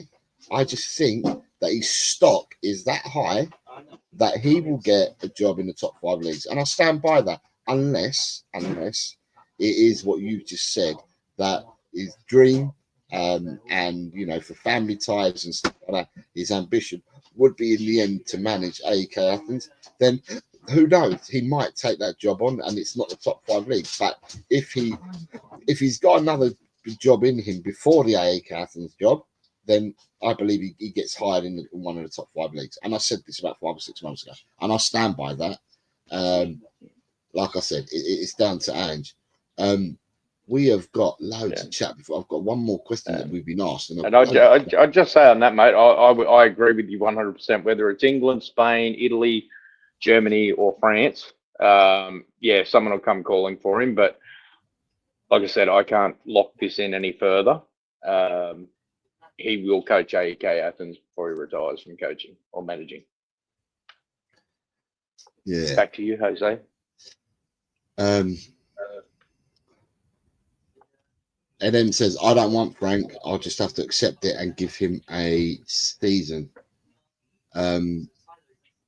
People are talking about personal attacks on here, which I don't agree with. I don't think they're right. For people to use personal attacks to one another means they've got nothing better to do, causes the drama for them and gets them whatever they want at the end of the day and whatever their outlook is on what they need to satisfy themselves. I don't agree with the personal attacks. He said, I said, she said. It's not needed at all. At the end of the day, what I keep saying to people all the time, and I'll repeat this, is I say to people, support the club in your own way. Have your own thoughts and your own processes of why you support the club, and that don't let no one take them away from you. And don't get sucked in that you should follow this and follow that. Just be yourself, support the club the way that you want to support them, and there is no need for attacks on people. And I've said this from like donkeys. And I've got a banner saying that, haven't I? I'm sure. There we go. Please be real to yourself, support the team in your own way, and be good to one another. Come on, you mighty Spurs. And I've had that banner there for donkey's years. Or it's one of the banners that I've got. So people need to, stop hiding behind these keyboards and making out something. There's very few people out there that are the same as what they are on screen, as what they are in real life. And if you're like this in real life, then be like that on a screen. There's no need to have this altered persona on a screen. If you want to attack me, by the way, if you want to attack me, I'm at number 6, Ovens Place in Rowville, Melbourne, Victoria, Australia. So that's a mouthful for me. That's all right, mate. Mate, I'm just saying to the we're addressing keyboard warriors, but seriously, guys, come on. We're all Spurs fans. Let's be nice to each other. It's the reason why it's such a fractious fan base at times. Like, just get on. We all want the same thing. Like, let's just do that. Let's go back to Friday past gone, where we were all happy. Let's just remember that moment, enjoy it, and then we can all get along. But please keep your vitriol and sniping at each other. It's not acceptable. It's not on. It's uncouth. Please stop. Like you said, if you want to attack someone, actually attack someone. Just cut the crap. You got Judah says just on my rant over. They'll find his tactical board an issue, not his arm movements. That'll make you laugh, Drew. Like all the Greeks will agree, says Queen Ellie. Life is hard enough. No need for BS on YouTube to get you down. Steve D says, all good, Drew. Roll on next season. The inevitable drama. Hope you are good. Who else we got here?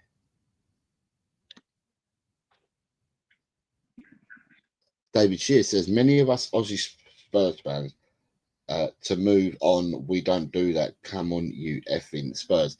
Yeah, there's a bit of I've said this before. I have got 4 Australians within my who come on regularly, support the channel and that. Ty's on screen at the moment. You've got David Shear, I've got Peter Kagaias as well, and Dekaru. And at the end of the day, the 4 people that I've just mentioned are not Tottenham supporters because Ange is our manager.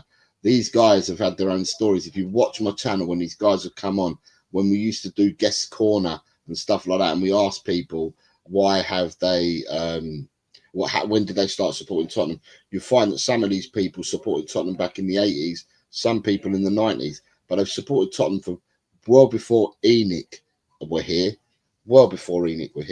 and at the end of the day, for people to call out Australian supporters and say, well, they're only here because of Ange, it's an absolute do your homework, search, look at when these people have spoken, when these people have been asked questions, and you'll understand. And you can see that two of the people are here in the chat at the moment, and one's on screen, and they've both quite clearly said, he's gone, back the next manager, we move on. Hopefully that's clear enough for you guys to understand that these people support Tottenham Hotspur comes first. Managers and players and everything else is secondary. They're Tottenham Hotspur fans. So yeah, I just thought I'd have to say that. And on that, Jose, just a further thing, got to think, in Australia, the only place that we got any sort of football was the major games like the FA Cup. That's where I first watched the 91 FA Cup. It was on a channel in Australia called SBS, which we affectionately know as Sex Before Sleep. That was it. It wasn't until the mid-2000s that we started to get regular football through Optus. So we went without for a long time, and it was reading the football magazines and the newspapers, etc., to get our stuff. So we had to dig for it. We weren't gifted football every week. We had to search for it. And we love it with all our hearts, and we will continue to love it, whether it's an Aussie in charge, whether it's a Dutchman, a Frenchman, an Englishman. We're all in. Yeah. Steve D says, what's gone on this season has completely ruined my enjoyment of YouTube. I was a regular in most chats, which you were, Steve. You were. Now I hardly bother going in anywhere. I'm hoping it will be different for next year, and I doubt it. At the end of the day, it's disappointing to see that that you used to get involved in a lot of chats and stuff like that, and used to get involved in all the banter, Steve, and stuff like that. And it's disappointing to see that for that to happen to you, and for you not to bother with it anymore. At the end of the day, it's the world that we live in, I'm afraid. And social media, if used correctly, social media can be a really good tool if it's used correctly. If it's not used correctly, then it can become a very demonizing space. And at the end of the day, I just hope that, well, it's not just for you, Steve D, but for many people, I just hope that people are doing what they do for the right reasons and for positive reasons. But I can't speak for everybody within the social media space. People say that YouTube has got the toxic. Well, it's got nothing onto. If you go into X is even worse. But each to their own. As I said, for me, if it triggers or it's going to affect you, don't bother watching it. That's all I'm going to say. If it affects you, don't bother watching it. At the end of the day, keep yourself positive and surround yourself with positivity. And if these channels don't do it for you, then so be it. Stay away from them. But I totally understand where you're coming from, mate. Ghosted says, it would be comical if Ange gets a Champions League team and batters us next season. With our new manager, karma always finds a way. Billy says, 100% knows that Ange can always say he succeeded in winning a trophy at the club where the great Conte and Mourinho failed. I'm not sure whether, the only thing I say, Philly, I'm not sure whether Conte and Mourinho were great at Tottenham. They may have been great at somewhere else, but at Tottenham, I'm not sure that they put all their eggs in the basket and they were really 100% committed behind the club. That's just an opinion. I might be wrong, but I just feel that there are other managers that we've had that have probably been more committed. And Ange is certainly one of them, more committed to the club than possibly some of the other managers we had. Some of them probably just came in for the payday and to stroke their egos. I'm not just saying these two, there are others as well. It's just that these two are the ones that you've put on the screen, but there we go. Then you've got Blaine. Good morning, Blaine. I hope you're well. Sir says, good morning, Jose. Chat. Hope you're all well. I hope you are well as well, Blaine. Thank you very much for your gifted membership yesterday on Diehards. I did put it on the screen in the chat for you because I wasn't watching it, but I did come back and I did thank you because my phone alerted me to say that you'd that someone had gifted it, and when I went on, it was I saw that it was you. Good morning, Purple Pablo. I hope you are well, sir. Philly says, we're all here to talk about football and leave the personal attacks out. Exactly that. Just a harmless potato says, I think the Bundesliga would fit in well. I believe Leipzig are looking for a new manager. I'm not sure. Does Ange want to jump straight back into a role or not? Or does he want to enjoy his time off with his family? You know, at the end of the day, it's decisions. He's got decisions to make. So we'll see what happens from there. Good morning, Dan. I hope you are well, sir, today. Says, fair play on winning the FA. The cup, Ange. You'll be remembered, but Ange was not good enough for the EPL 17th. Not good enough, one place above relegation. Glasner first, but Frank, a good coach. Better than Ange, in my opinion. His last hurrah at the yards, QPR Tios bumping Ange up. Blaine has become a YouTube member. I think you remember before, Blaine, if I remember rightly. You just probably redone it, but thank you very much for becoming a member. It's much appreciated. Finn says, as a starting point, if we can begin playing attractive, tactically solid football again and finish in the top 8 next season, then I will be okay with that. As I said, it all depends how you feel and where you are on the line, Finn, and we keep repeating this, but the statement that Tottenham made yesterday, like I said, in 51 years I supported Tottenham. It was all about glory, glory, Tottenham Hotspur. It was about the glory of winning trophies and stuff like that. To do is to dare.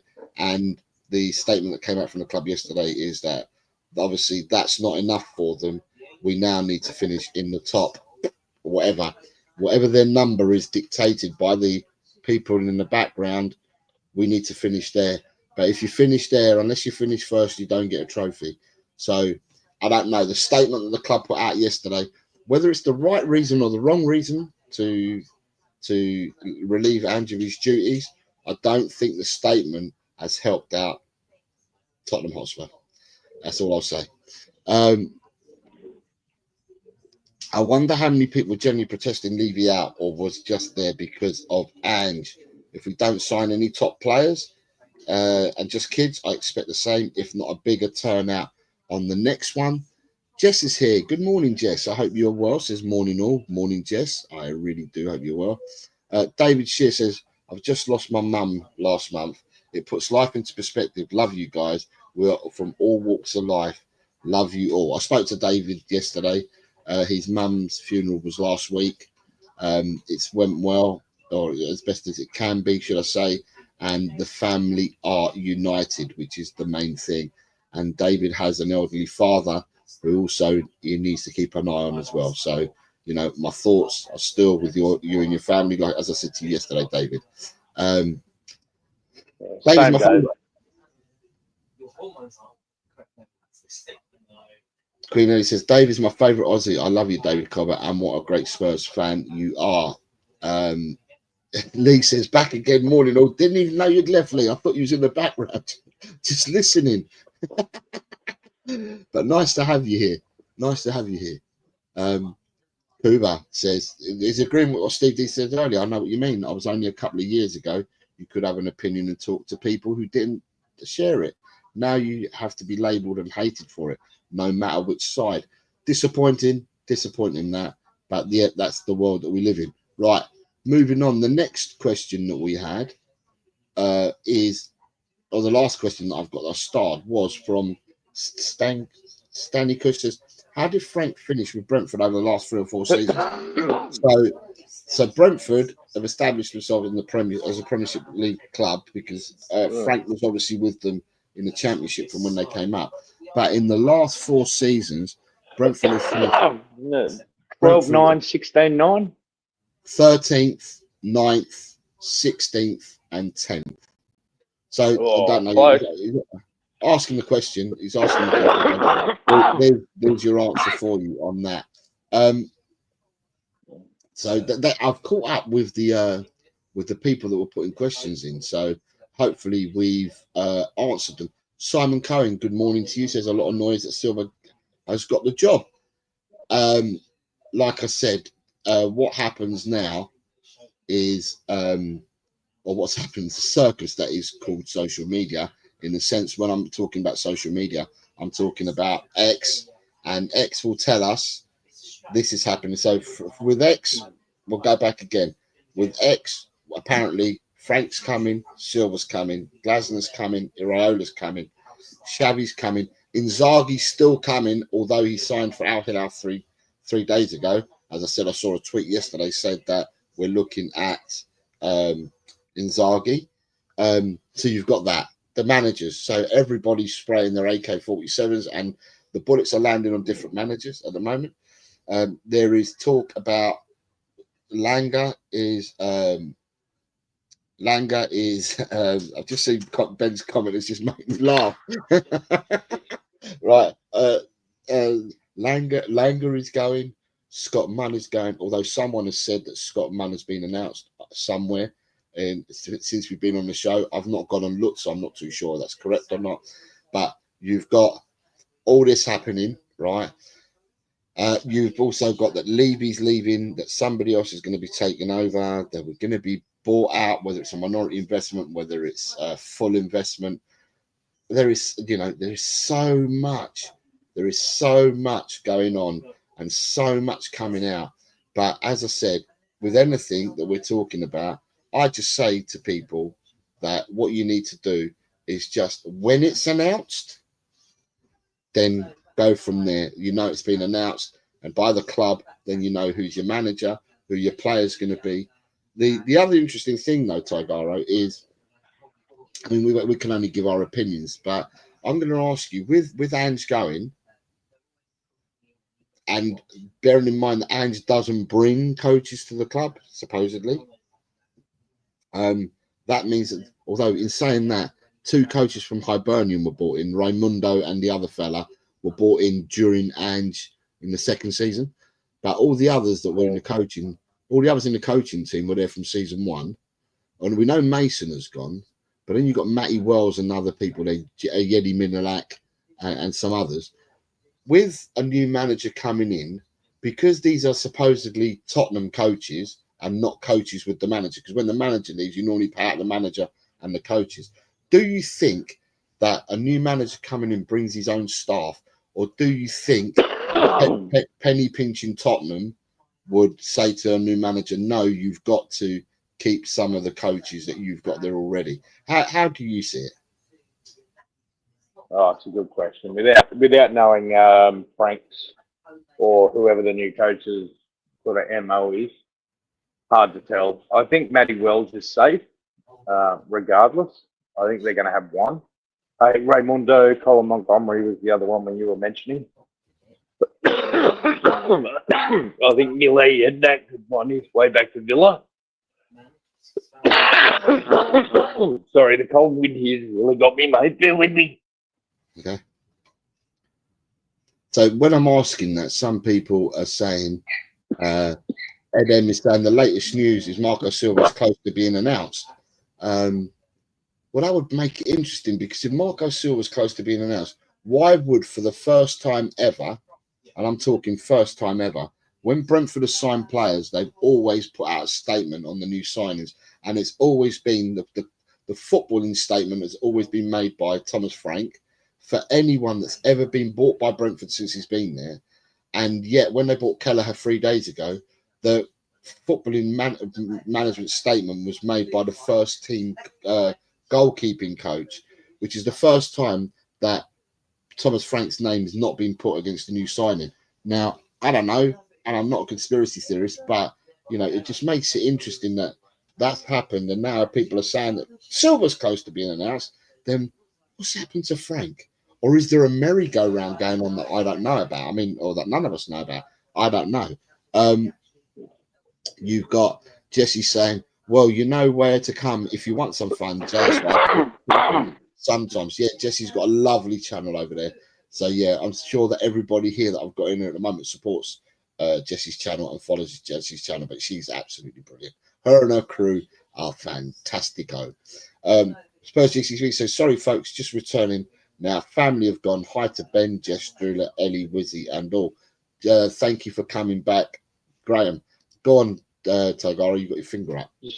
Yeah, sorry, mate. I'm gonna have to go. It's just getting too cold out here, mate. It's like I'm Okay. breathing bloody needles with the cold weather.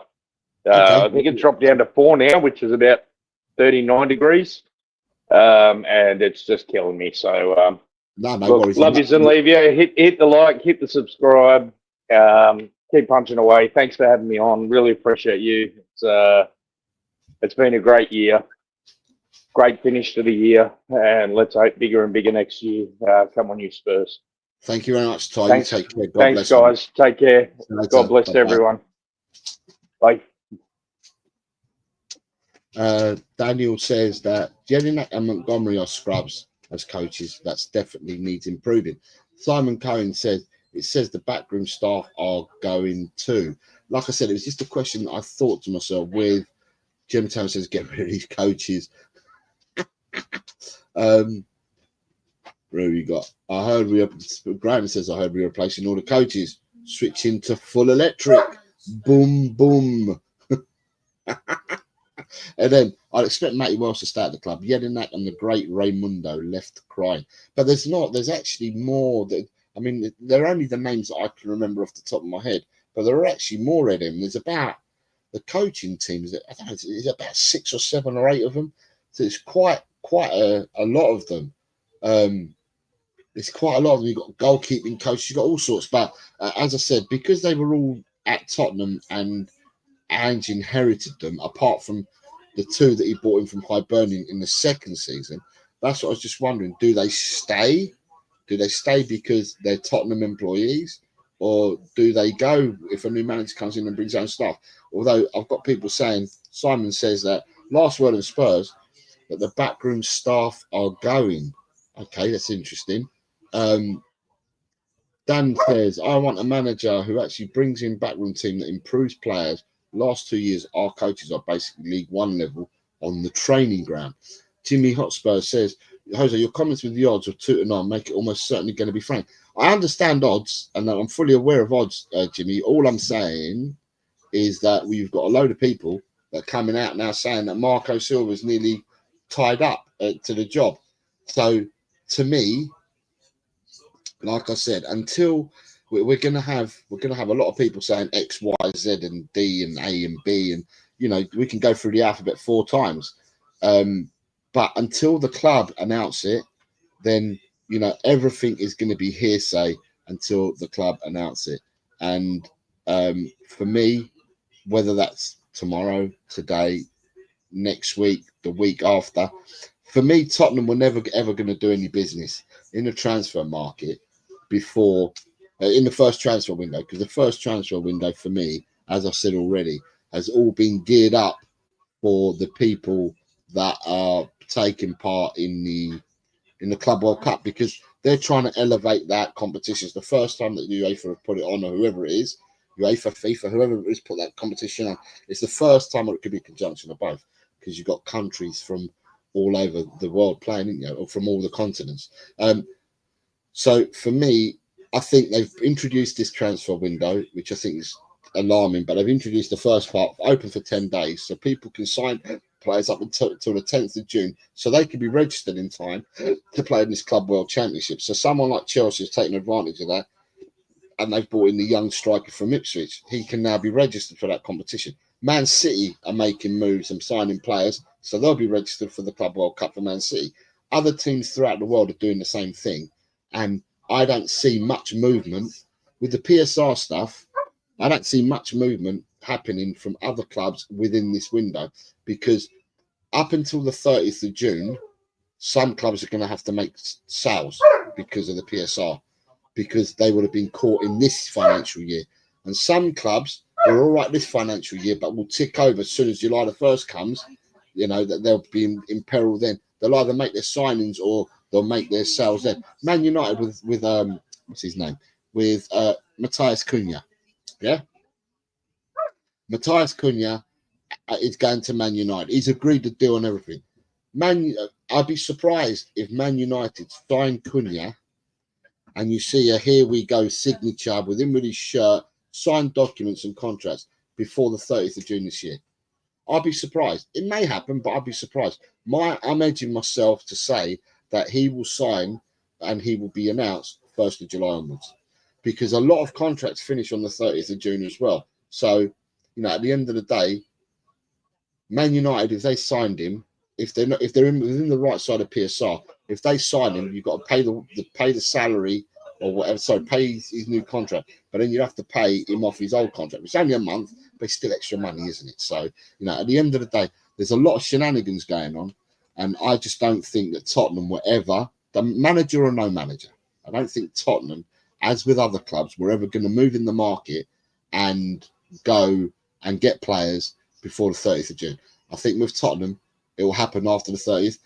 Tottenham have released players, and we've already announced who we've released. I think there's 4 or 5 we announced that we've released.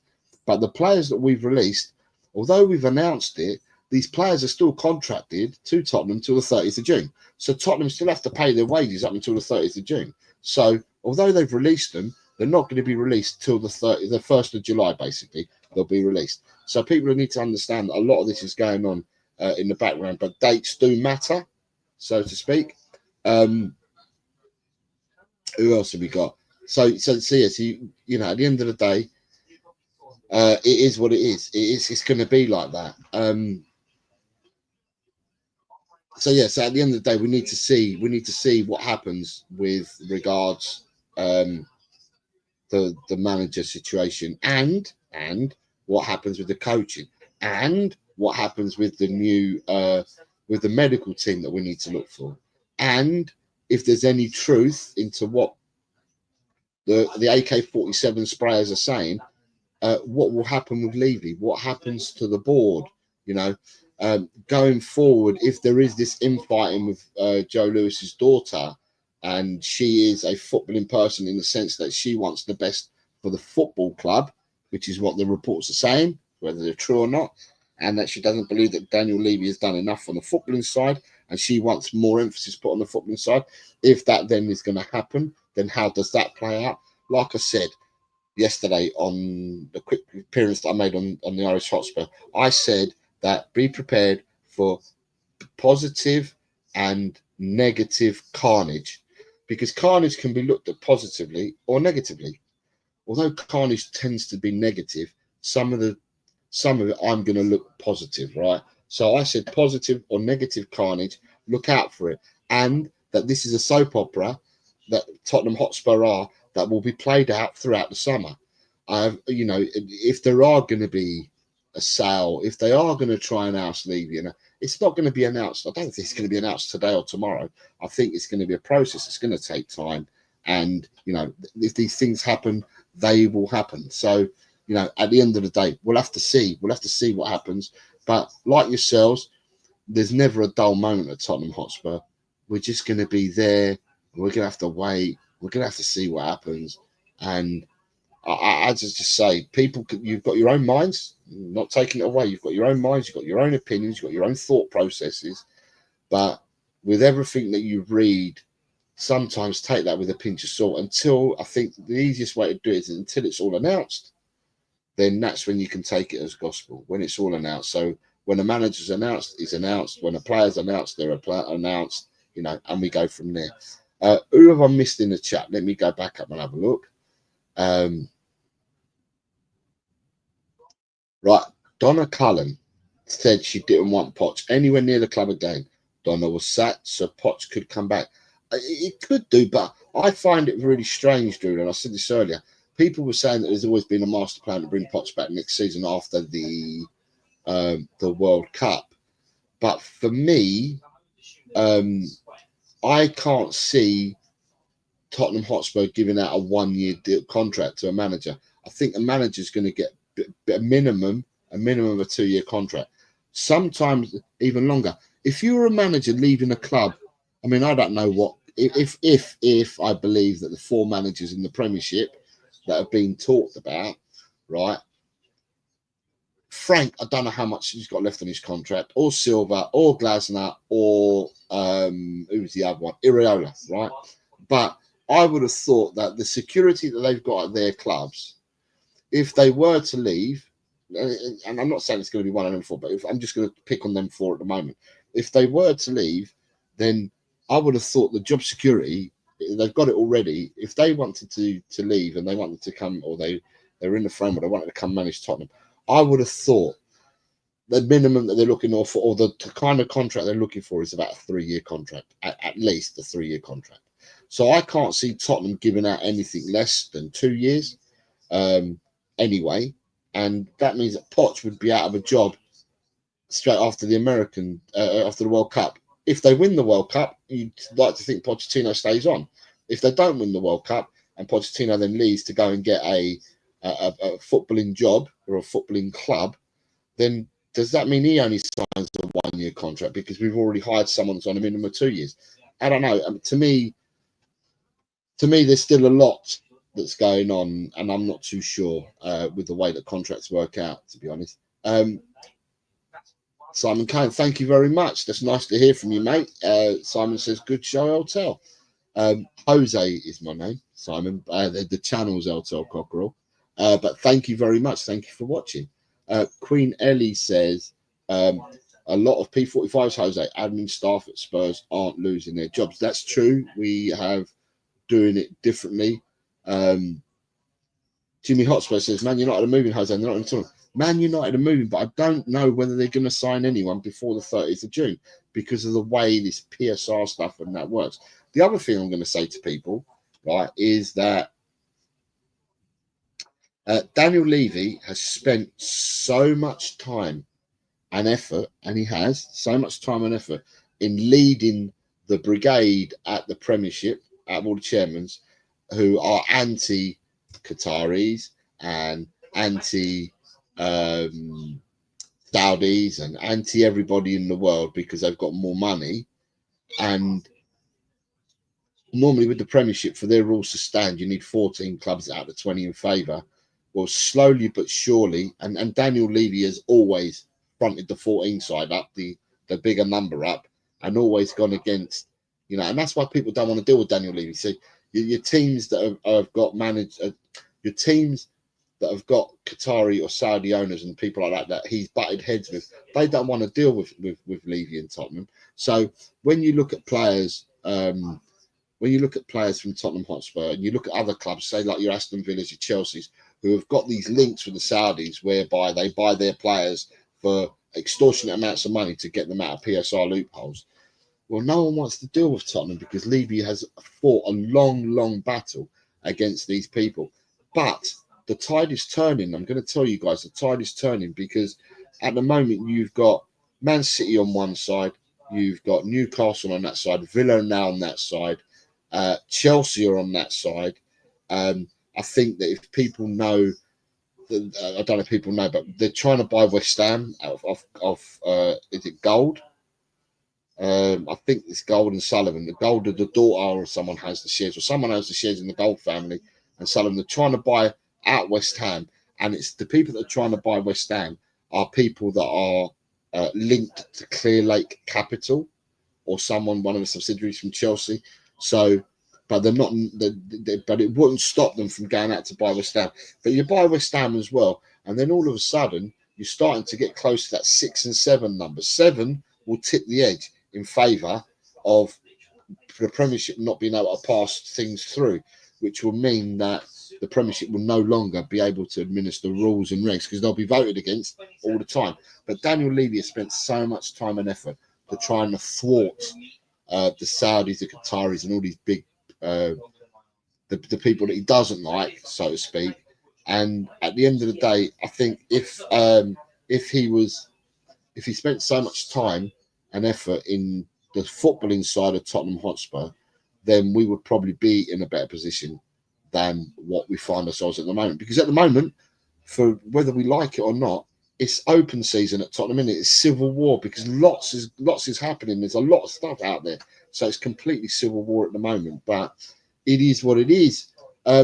You've got Tagaro been a member. Thank you for supporting the channel. Tagaro says, "Thanks for having me, mate. Sorry for the coughing. No worries whatsoever." And he's also given out 5 channel memberships.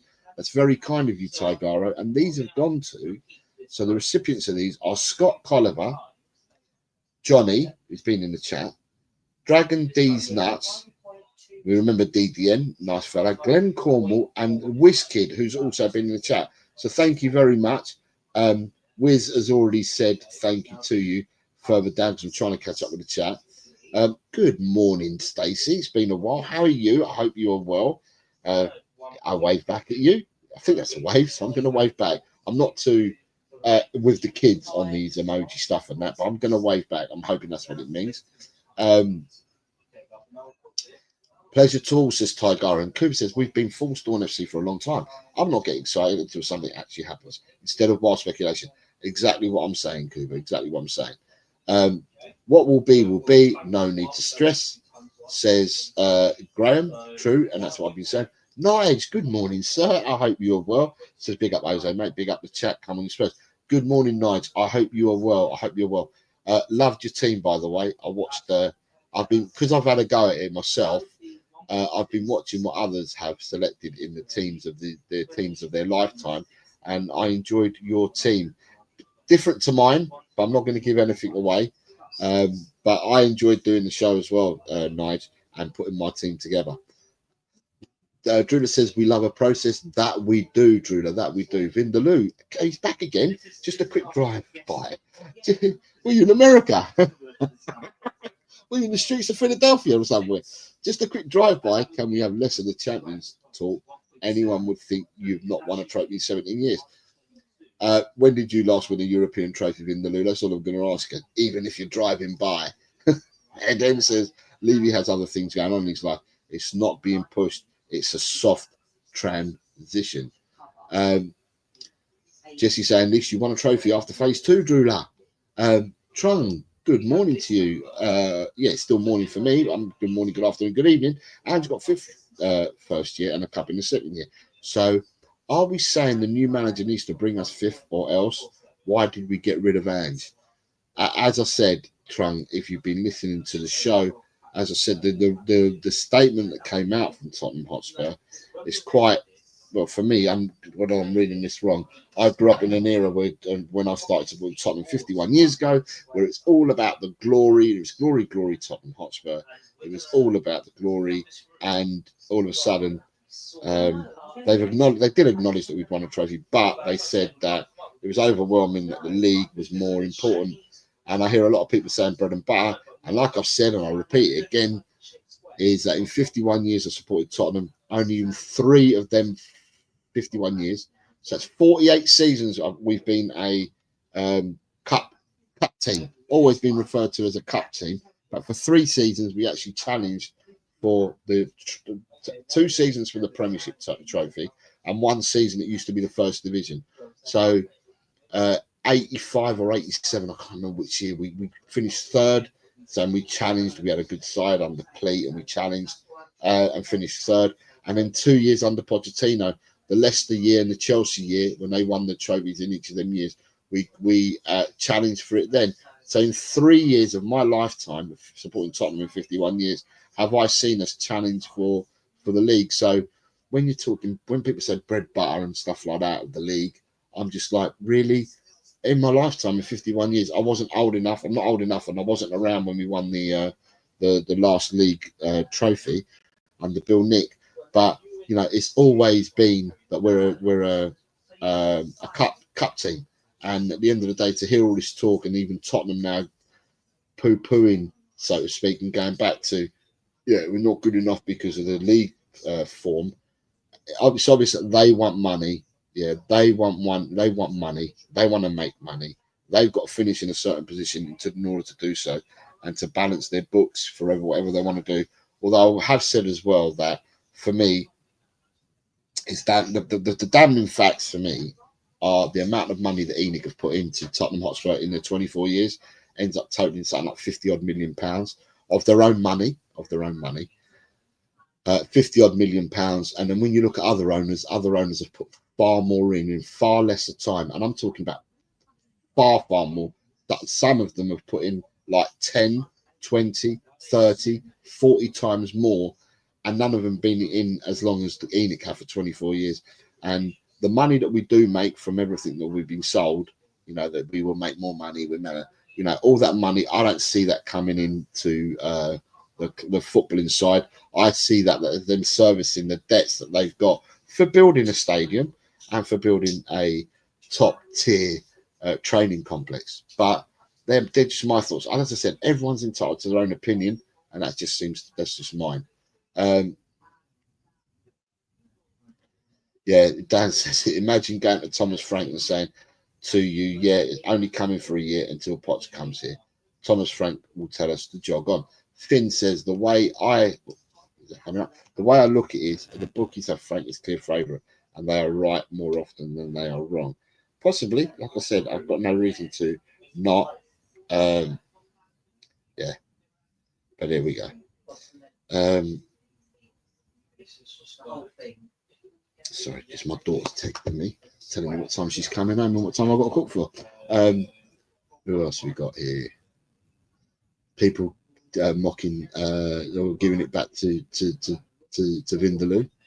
Someone's buying West Ham. Yeah, they are. They are. Someone's looking to buy West Ham. Damn mate, yes, a consortium. They had a whip round and mustered up £3.67, says Graham. And Dan says £3.67 too much then. Shentam, feel better, stay warm. Thank you. Come on, you Spurs, says Shentam. Member for 6 months. Thank you very much for your support, Shentam. I've supported Spurs since '67, says Simon Cohen. Longer than me, so longer than me. You've got to be, if you have, then you're older than me as well, I would have thought. Jimmy Hotspur says 85-86, Jose. 86-87 under Pleat, Jose. Great side, and we went close on 3 fronts. So we weren't just a cup team, you know. But in my lifetime, we've always been known as a cup team. Archer says 13-87 and Nightmare FA Cup final defeat to Coventry. So it was 87 was when I was thinking about then, Archer. Dan says, Jose, at the end of the day, they used a non-emotional way to make their decision, which was correct. One, that they were not blinded by a decision getting changed by 90 minutes ago football. I'm not disagreeing with that, Dan. I'm just saying that for me, and I'm slightly older than you, for me it was all about glory, and you know, about winning, about wanting to win trophies, and there is to do the way that you won them, and you won trophies. And all I'm trying to say is that in my lifetime, 51 years I've been supporting Tom, I've only ever seen 3 seasons in 51 that we've challenged for the league. And you know, to turn around and say that league placings are now more important, I just think the statement just reeks to me, you know, about, she shows clearly they want to finish in. To them, it's not the trophy, it's about finishing in the top 4. That's for them enough. Not winning the league, but just if you finish 2nd, 3rd, or 4th, it's all right. Now, by the same token, have we not been bantering Arsenal for finishing 2nd and not winning another trophy again, and finishing 2nd last year and not winning another trophy again, and 2nd the year before and no trophy again? You know, we can't have our cake and eat it. You know, at the end of the day, they're basically saying to us, it's all right to finish in the top 4. But there's no, yeah, we want to win the league. But no, what we want is we want the placing in the league. And that's what I'm saying. Queen Ellie says, I'm off to chance with the engine now, as my sober's hurt foot badly. Oh, I wish so all the best, Queen Ellie, from myself. And then you've got Queen Ellie says, the Europa Cup is a curse with Magnus, as Birkinshaw left as the owners were interfering. Now we've won it again, and our manager gets booted out. Right, people, I've come to the end of this show. I've been going on for 2 and a bit hours. I want to thank everybody today. Can I also say, I don't know if Kate, I think Kate, I will say, I can't remember what time Kate's going, but Kate is doing a member show on her channel today as well. I'm trying to look it up, unless Kate's in the chat, unless somebody knows. Let me see when she's doing it. I think it's 12. Is it? Okay, right. So Kate's going live at 1 o'clock on her channel, and she's doing a member show there as well. So it's too early for me to send people over because it's in an hour and 10 minutes. But I would say to people, go over, show Kate some love, go and watch her member show, and give her some love. And as I said, I want to thank everybody that's come on today. So Tagaro and Chang for coming on.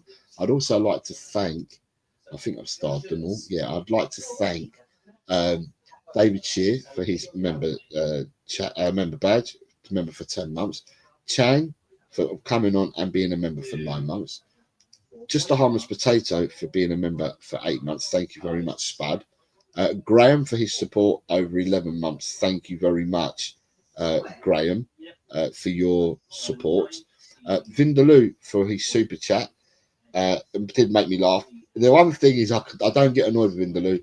To me, he rubs up other people, but to me, he doesn't. He just makes me laugh. I just think he comes in. He's a bit like Angus, Vindaloo. Really nice fella, but says things and they come back to bite him. And it's the same with Angus. They say things and it comes back to bite them.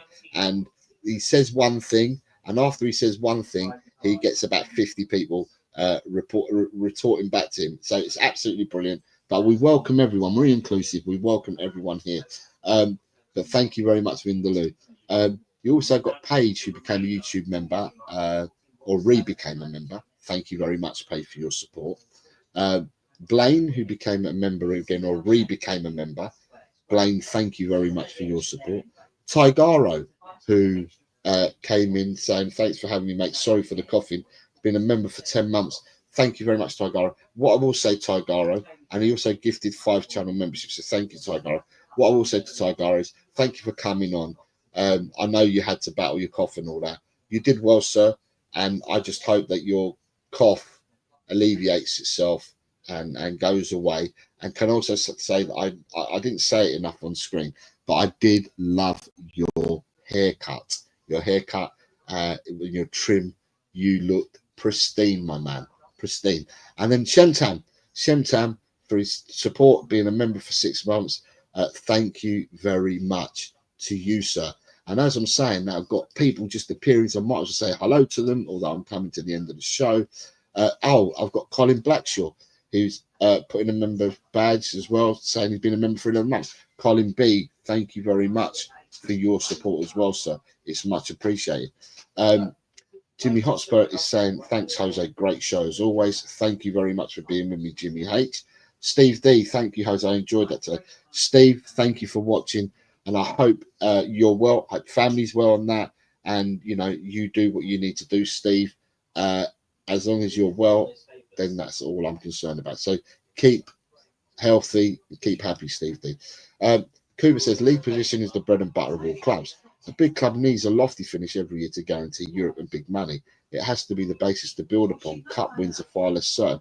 I do understand, Cooper, fully understandable, but I was just saying merely what I felt that I've grown up watching the club, and you know all the things that I was being said, and all the bantering that we give to other people. It now appears that you know what we banter other people about.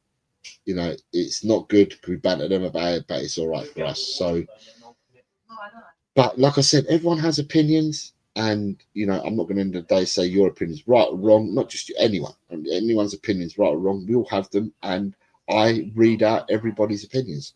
I don't hide. Everyone's opinions get read out.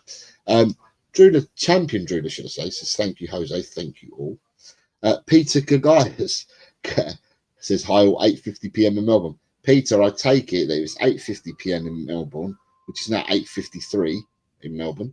I take it that you must be working, because had you not been working, I thought you might have appeared because you are a member, and I thought you might have appeared earlier. Michael George is here, says Cougar 99, spot on.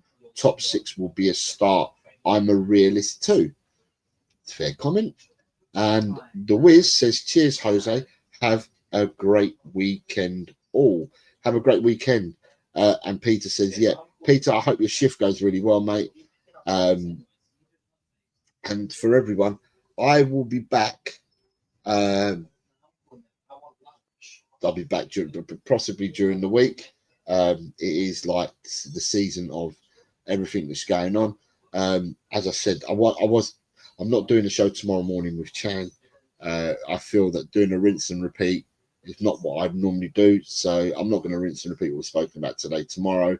So I might leave it with Chan till next Sunday and do the show, redo our show again next Sunday.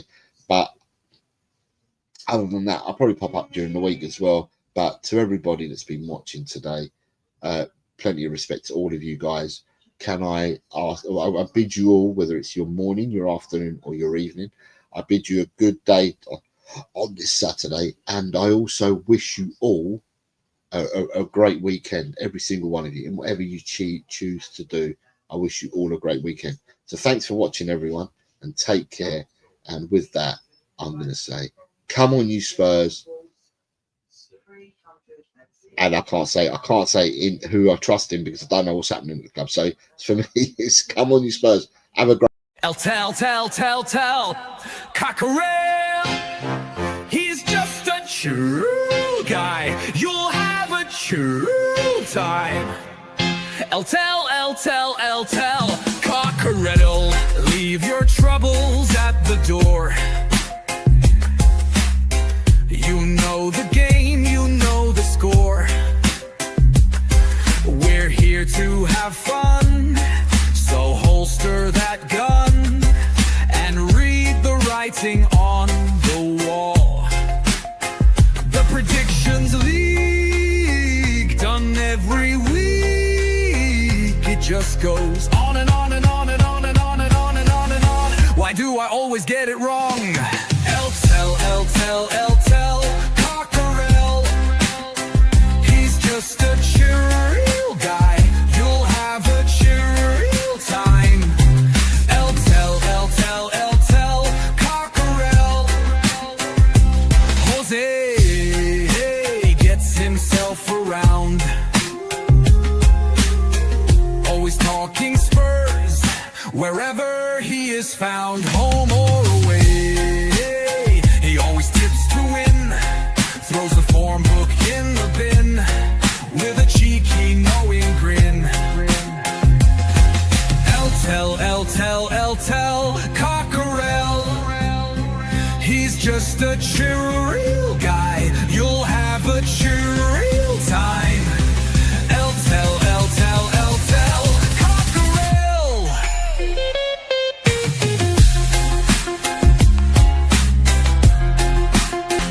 Every time I play along,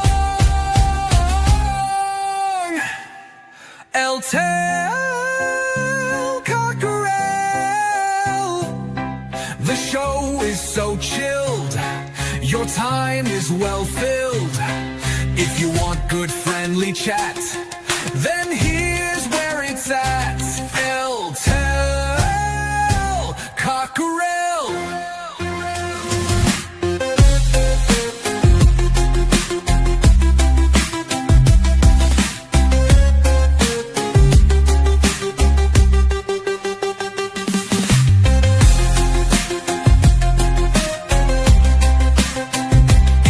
Goes on and on and on and on and on and on and on and on. Why do I always get it wrong? Tell Cockerell, the show is so chill, your time is well filled. If you want good friendly chat, then here's where it's at. Tell Cockerell.